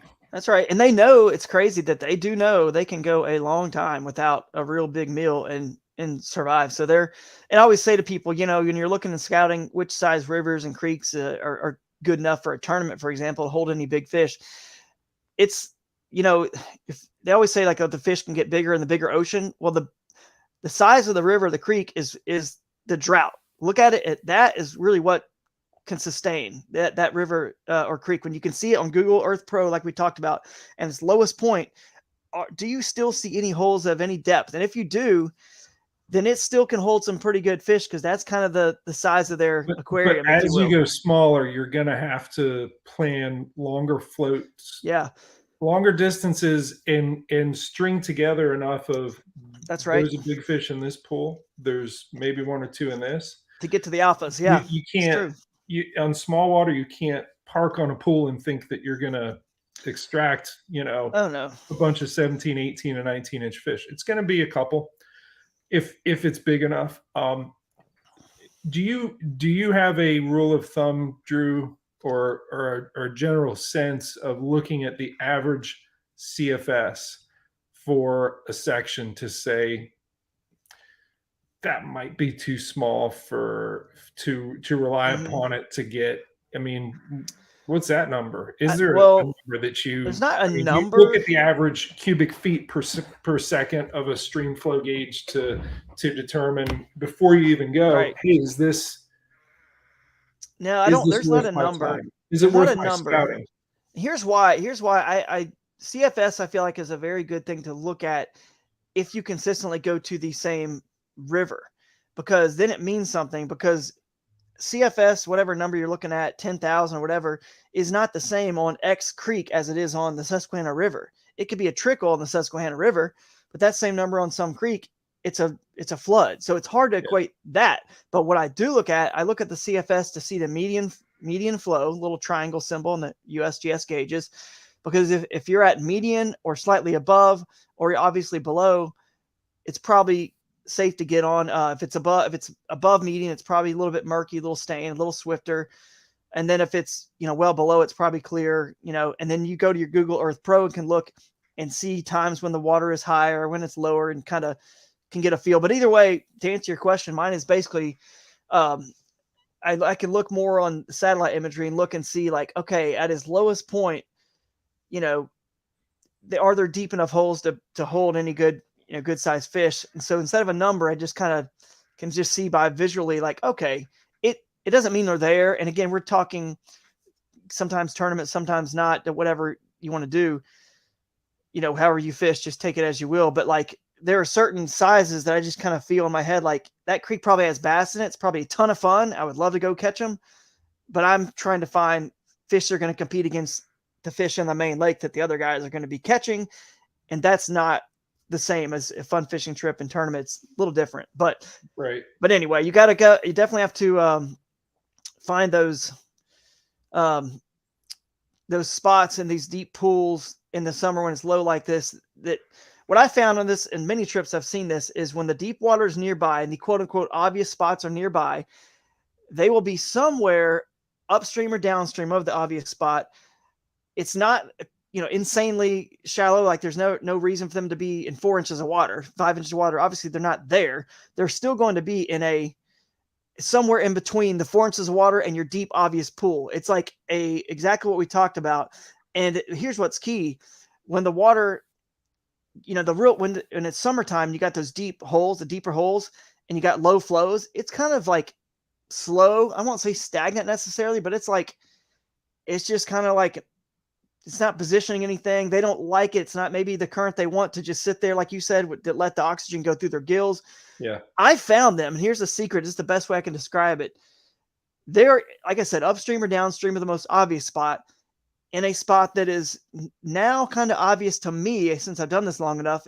But it's kind of like they're in between the two. And it's just, you got to make casts. And then when you do, to find it. And when you make a cast nearby, trust me, they come and they show themselves quick because they're there to just ambush. And that's kind of it. It's a moderate current, in my creek, the average depth, it got very shallow where I was scraping sand at some points, 4, 5, 6 inches deep. And there was holes that were, 7, 8 feet deep. The sweet spot for me was not the obvious 7, 8 foot holes. There was definitely bass there, but not big ones. It was these 1.5 to 2 foot little tucked away undercut in the root balls, or a clay bank where it kind of taken out a little bit of but they were near, but always near deep water, near a safe, the obvious spot. Yeah, near a safe zone, what we're calling a safe zone, a wintering hole, summering hole. It's a safe zone for sure. So that's the best way I can describe it. But man, this has been a great discussion. Do you by the way have a CFS number or a gauge height? Anything that you kind of look at, or because that question is in my brain because I'm pushing the envelope on how small I can go, and I feel like the end of last week I ventured into water that was too small to produce a 17 plus inch fish. I say that, but I don't believe it, because I know if I did a float trip down to where I went and said, hey, I know I got 30 miles of river there, would I be walking the first 15? Probably.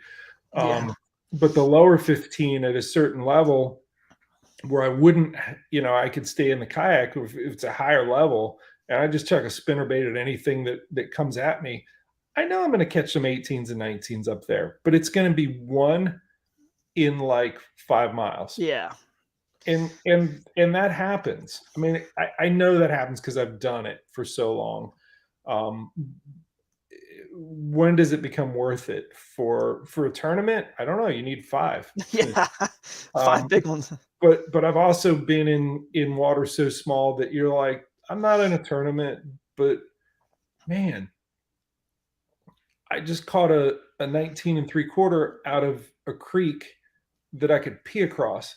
Like how That fish has never seen a lure. How cool is that yeah, feeling? It's never seen a human. and that feels good. I don't know why. That just feels better than a 19 3/4 that was living with 3 other fish the same size in the Susquehanna. It just Yeah. does. Yeah, for sure, man. Hey, rapid fire before we wrap this up. Wait, I want to do something Go real ahead. quick. Oh yeah, I yeah. got we talked about this earlier. Oh yeah, we got to talk about this for sure. Z-Man, yeah.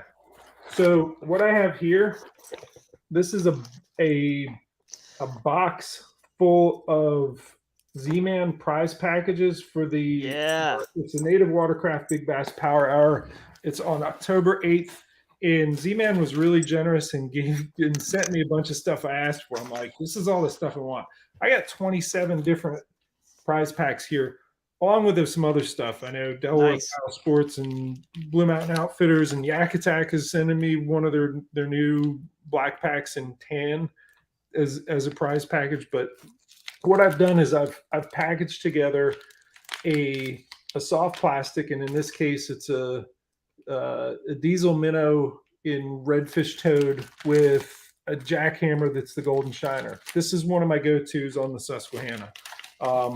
This one is the Shrooms Micro Finesse jigs with the green pumpkin with blue flake bat wings. Another one of my go-tos. Nice. This one's the finesse rigging bullets in the lightest. I think it's 15th ounce, and I paired it with the scented jerk shad. This one's in Gold Rush. This one's for a little bit dirtier water. And I got other things like that in here, but they're 27 different combinations of something with a hook and then a soft plastic that is Z-Man that's going to be on the prize table. This is not for the tournament itself. It's for the side pot. The side pot is for the biggest bass that's caught. Half the money for that side pot goes to whoever gets the biggest bass.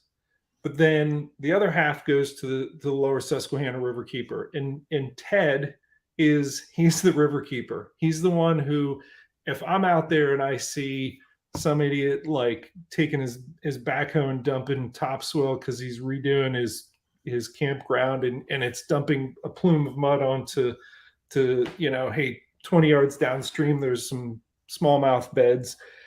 I call Ted and I'm like, can you come see if this idiot has a permit for that? Because I don't think he's doing anything the right way.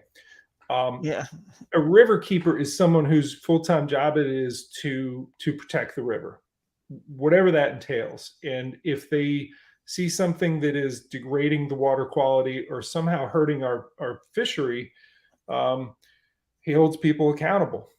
And he uses the Clean Air and Water Act as a way to do that. Because a riverkeeper is not a government agency. They are not hamstringed by the bureaucracy of government agencies. He's a independently funded, and he's a citizen that is allowed to do what they need to with the Clean Air and Water Act to make sure that our fisheries, are, and our water quality is good. So he's the one for the Susquehanna, lower Susquehanna. Wherever you are in the country, do this when this podcast is over. Go on to waterkeeper.org, look up where you fish, the rivers you fish, and look up and see if you have a riverkeeper. When the Shenandoah basically died as a fishery in 2003, we didn't have a riverkeeper. But we eventually did. We lost 80% of the adult smallmouth in one spring. We had Jeff Kelby, who was a raft guide in the valley, that said, "I'm going to be the riverkeeper," and he did that as full time. So yeah, the side pot for this October 8th tournament on the Susquehanna is benefits. It's a fundraiser, but more than anything, we're raising awareness for wherever you are. If you travel here from Indiana, if you travel here from North Carolina, if you travel here from Wisconsin to do this tournament, make sure you look up who your riverkeeper is, and to be able to have that person, in your contacts on your phone so that when you see things real time, you can pick up the phone and say, hey, Ted, I'm going to take some video and send this to you. And you'll know from the metadata where I'm at. You might want to come check this out. And that keeps our fisheries healthy. That's an important way to be the eyes and ears for the river. 100%. Yeah, we're the ones floating it. We're the ones Yep. that are going to see this stuff, you know? I mean, so who else? I mean, obviously regular paddle groups may paddle some of these waters too, but we do a lot of fishing, guys. So let's definitely have that on speed dial. Speaking of which, you know, the Crescent Shoaly, part of what we do is some of the proceeds of that kayak go to the Flint Riverkeeper this year for the shoal bass habitat and restoration. Awesome. And then next year we'll probably do the Riverkeeper again, but then we may even go to different Riverkeepers, and you know, because Flint's not the only place that shoal bass live. But anyway, right. We're doing that. And then I did want to mention one thing too, and then we'll do rapid fire on some of these questions before we go. But I wanted to mention real quick, if you know Chad Miller on Instagram, look up Chad Miller. I think it's Chad Miller Fly Fishing. I'm looking him up right now. Chad Miller Fly Fishing on Instagram. He posted a photo of some people, and I can show you there, just netting out fish of his creek in Indiana. And he guides on a lot of the creeks and rivers there. Basically, if you go to his... Is that a seine net? Like it may be. They use all kinds of different ones, he said. But basically, he's asking everybody to please help him out here, because what it is this isn't, don't think about it's this one creek in Indiana. Who cares? This, if we can pass legislation that can stand for all creeks, you know, if one state does it, it's more than likely the next state next to them will do it as well. Drew, tell me what they're doing. What it is. I'll tell you. I have formally submitted proposals on netting in Indiana to the NRC. The Natural Resource Council is the committee that decides changes to existing rules and new rules and regulations for fisheries in Indiana. The proposals are below for you to read. Update. I would also ask that no more emails be sent in support. I guess they don't like emails going to the NRC. There will be a chance for a public input at a later date. So apparently we've got a lot of emails in already, but proposal 1 was I propose netting of any kind be made illegal on the entirety of Sugar Creek in west central Indiana. This includes cast nets, seine nets, and any other kind of nets that are designed to catch bait fish, rough fish, or any other kind of fish. Proposal 2, clearly define netting bait for the purpose of fishing with that bait and not for the purpose of catching fish for consumption. I propose this be in effect on all other waters in Indiana. The proposal does not prohibit commercial fishing with nets on larger rivers or lakes, but for all other rivers and lakes where netters are using small cast nets and seine nets to catch fish for the purpose of consuming the netted fish. That's what they're mainly targeting here. What he's targeting, all fish caught in Indiana waters besides those caught with rod and reel, limb line, or trot line must not be consumed, but be used for bait fishing only. Those are his two proposals. Something similar to what you're talking about, but I think the most notable thing about what they're doing is they're taking everything. Yeah, everything. It doesn't matter if it's a tiny little minnow. It gets turned into some kind of minnow stew. And I think I've seen, I know in Maryland they have they had a bunch of signs up on the Potomac, upper Potomac, about not doing it with mussels, because people were doing the same thing with harvesting like mussels in great numbers the size of your pinky nail. It's like, yeah, what? That's weird. Yeah. But it's detrimental to the ecology. Like, it's not good to remove all of those. And sure. I know there are rules against dip netting. I think I've read in my Virginia license book about, it's dip netting. Dip nets are illegal, and the practice of baiting a certain area, like putting cornmeal out for 3 days and then putting your dip net there and keep throwing cornmeal, and then you have something on a lever that just lifts up and you get everything, 17 pounds of minnows, and then those smallmouth in that area no longer have minnows to eat. Yeah, it's crazy. That's kind of what it looks like you're doing. I don't know that it's a dip net, but it's the concept is, well, take all of it. It gets low and clear, like he said on someone's comment. It gets very low and clear. It makes it easy to see all the minnows and the bait, where to go, where to, net them. So it's just depleting like the fishery, like you said. So if we can, you guys go follow him and see if we can't help in any other way there. That'd be awesome. But man, we've gone, Jeff, you and I can go for hours on end, which is why we have to do this more often. But Right. someone did ask why you don't do any more tournaments. Do you want to answer that? I kind of know why you've told me, but Tony Bryant said that, so maybe we can get his question. And Tony should, I want to say Tony should know better because he is one of my former students. I'm a teacher more than a competitor. It's just my nature. I get a bigger charge out Right. of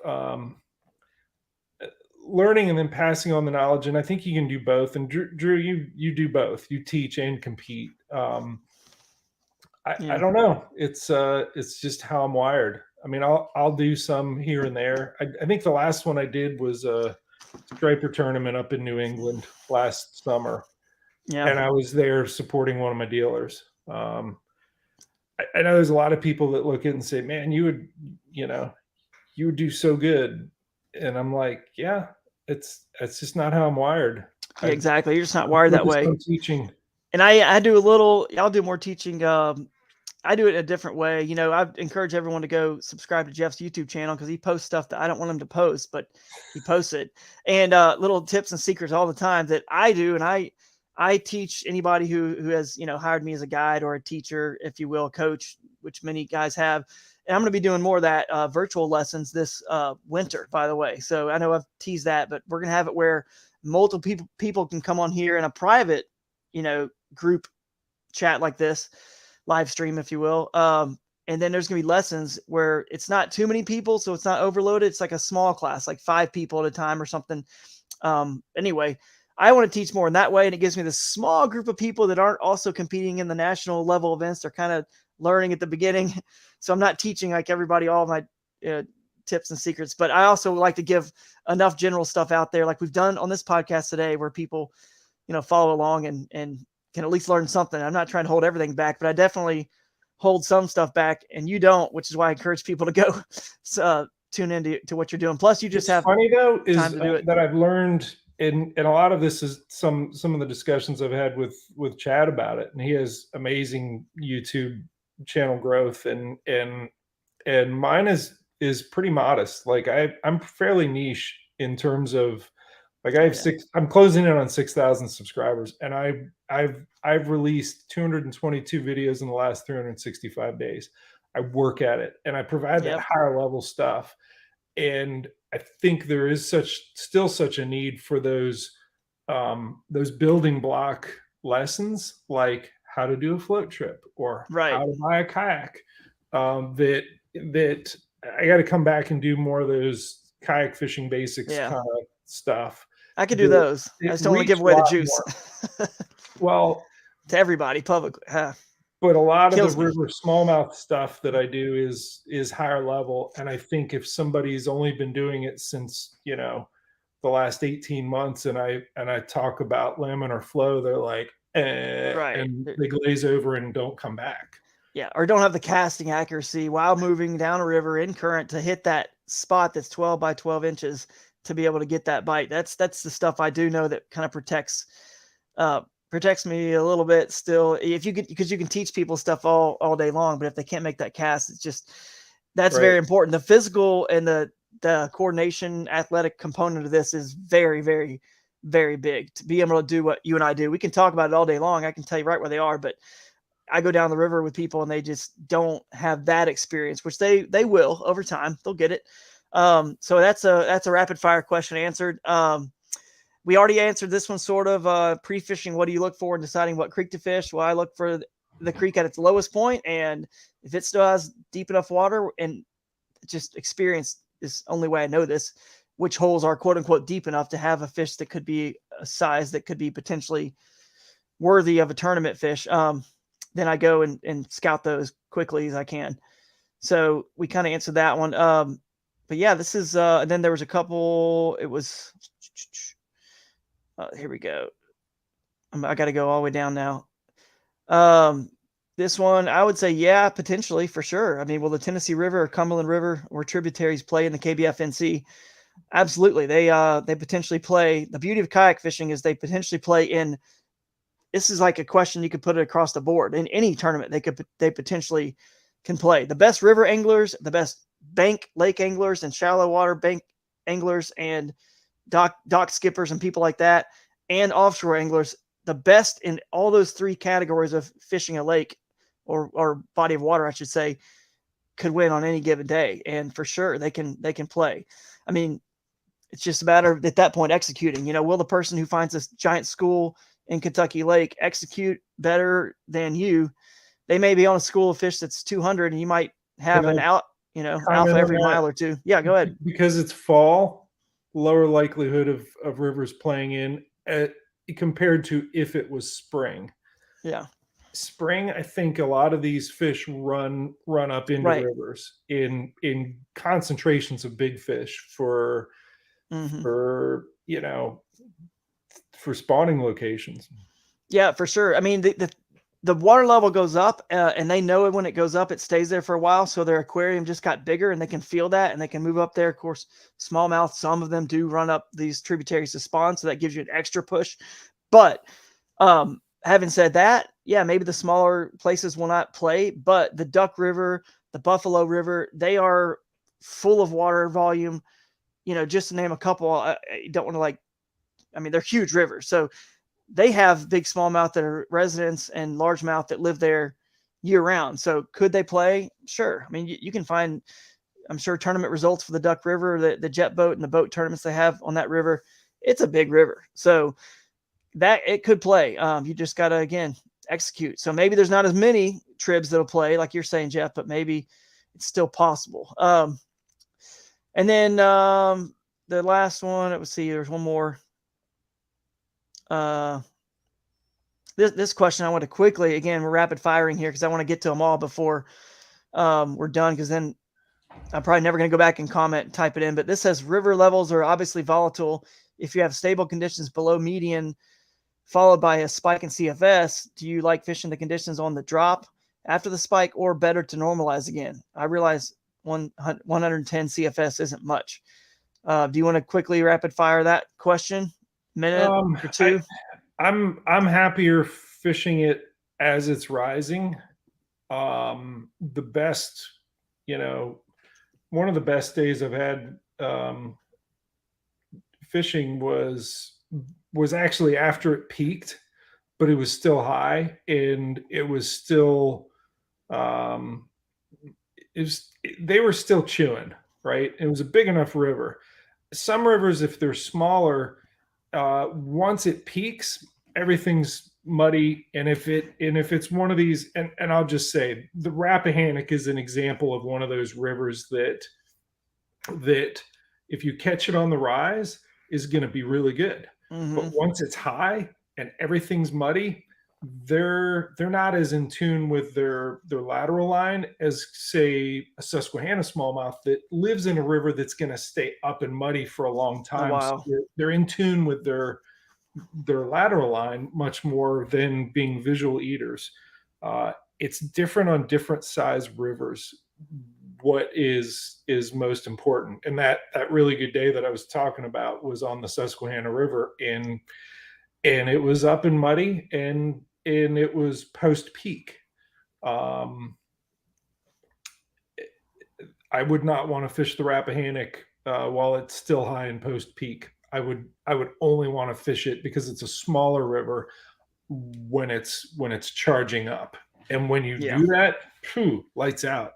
So it depends on the size of the river. I hope that answers. Yeah, sure.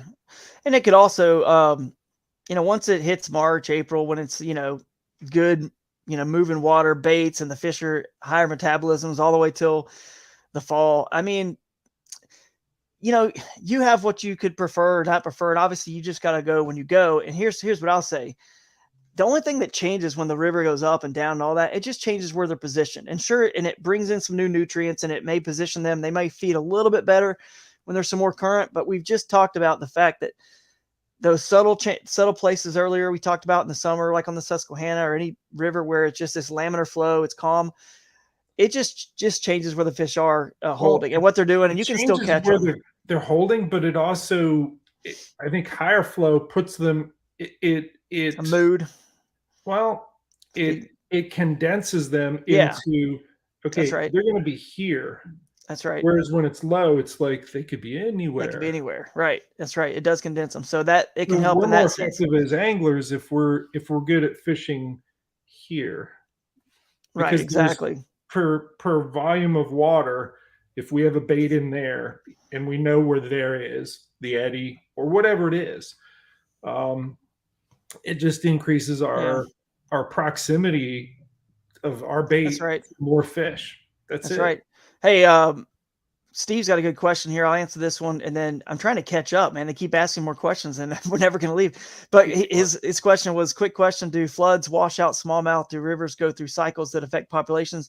That I don't think they wash out anything per se, because as the river rises, it goes into slow enough rise where they can find little holes to keep tucking into until they get up to the floodplain, where they just are out in the field somewhere if they have to. So But I remember fishing the Juniata after a crazy high flood, like a historic flood years ago in the Cataract, and I'm like, same thing in some of the rivers in Southwest Virginia after record floods, and you go down there and you're fishing it on the downslope.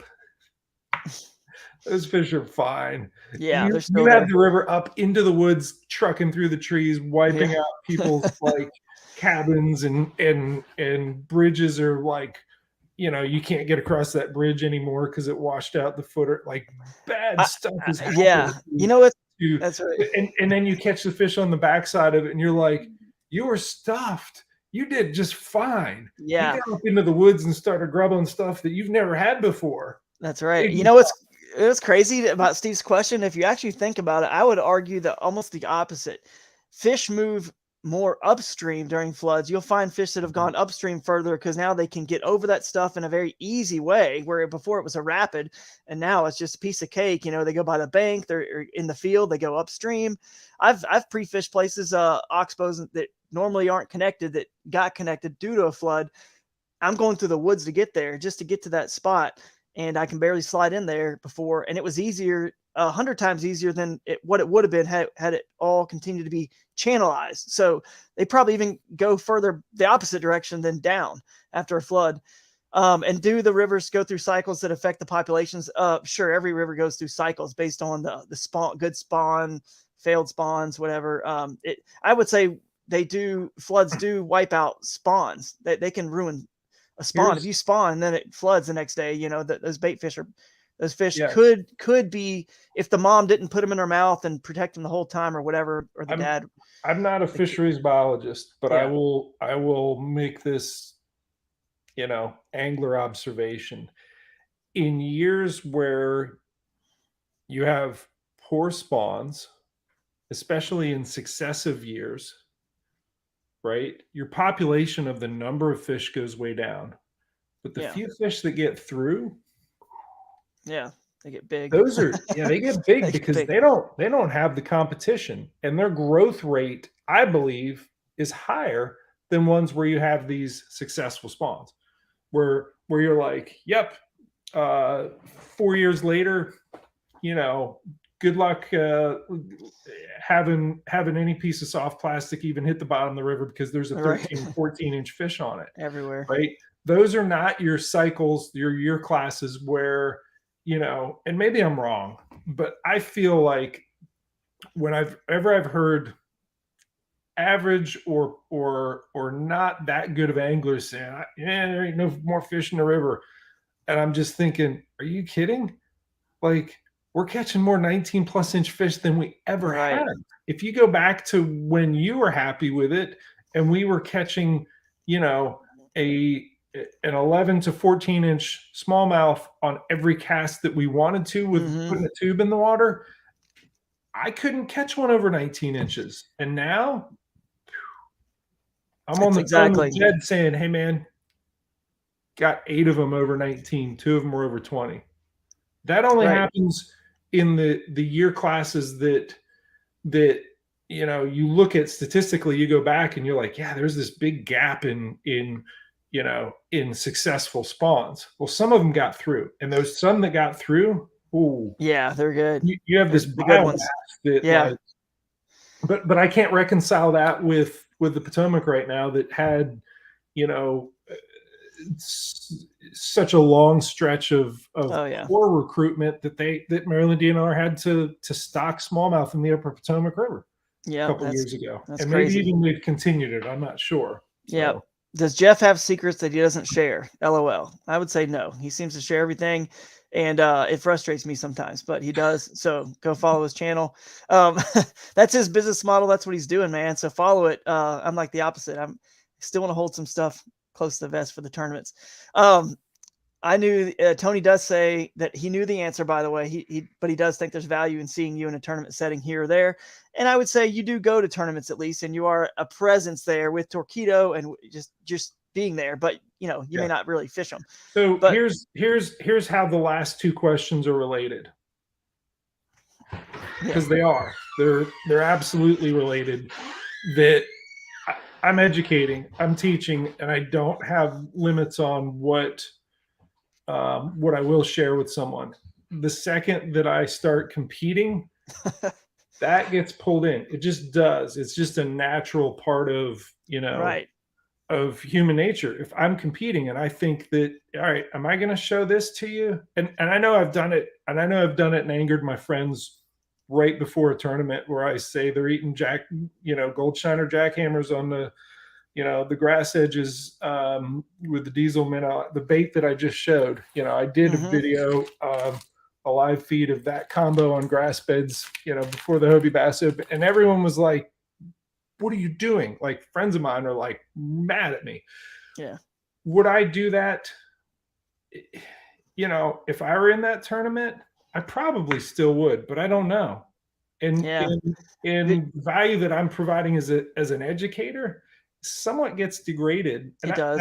But that's my information. I will never, and there are people that I film, people who do well in tournaments, that share that sort of information with me and say, Jeff, I don't want that published. Right. I honor that. Off and the record. Guide. Yeah, I'm going to teach this.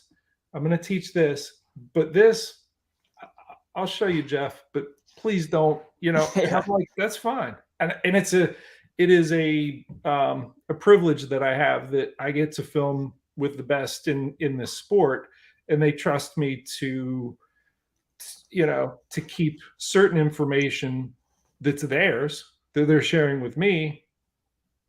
I'll keep that. If you ask me to not show certain things, and location is right. part of it, I'll honor that. But if it's mine, it's mine. I'm going to share it. Exactly. I want people to enjoy the sport and keep doing it. Good answer, man.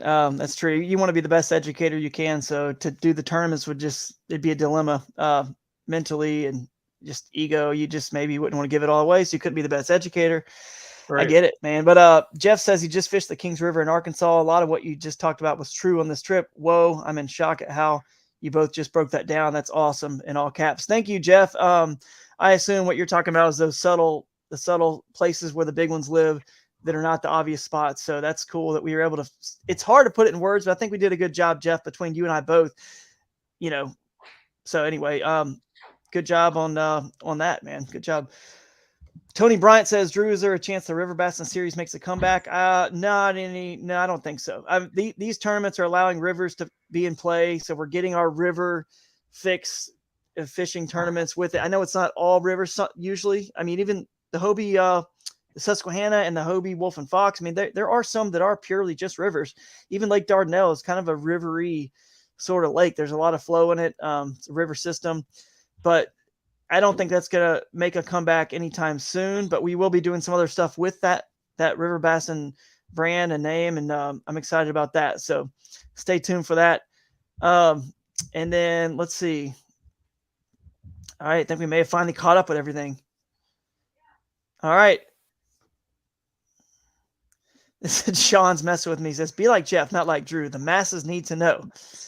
You can know in a true interactive way with me and this winter. If you sign up for a class, I will take all my years and just give it to you straight, or you could continually trickle the information from Jeff over the years, but even Jeff and I, differ on some stuff. So there's value in doing both. So I'm gonna mention Jody Queen, because he does this after each tournament. He'll break down exactly what his pattern is and thank all his sponsors, and he provides that ROI on companies that work with him, that support him. What he says though is that even if I walk you through and give you the specifics, I use this bait in this type of situation, this cover, this structure, this current, whatever it was, that doesn't mean you're going to be able to do it. It's really, and that, I want to say it bothers me, but it's the truth. I can give you the building blocks of knowledge, right? But it's up to you to practice. I can be your coach.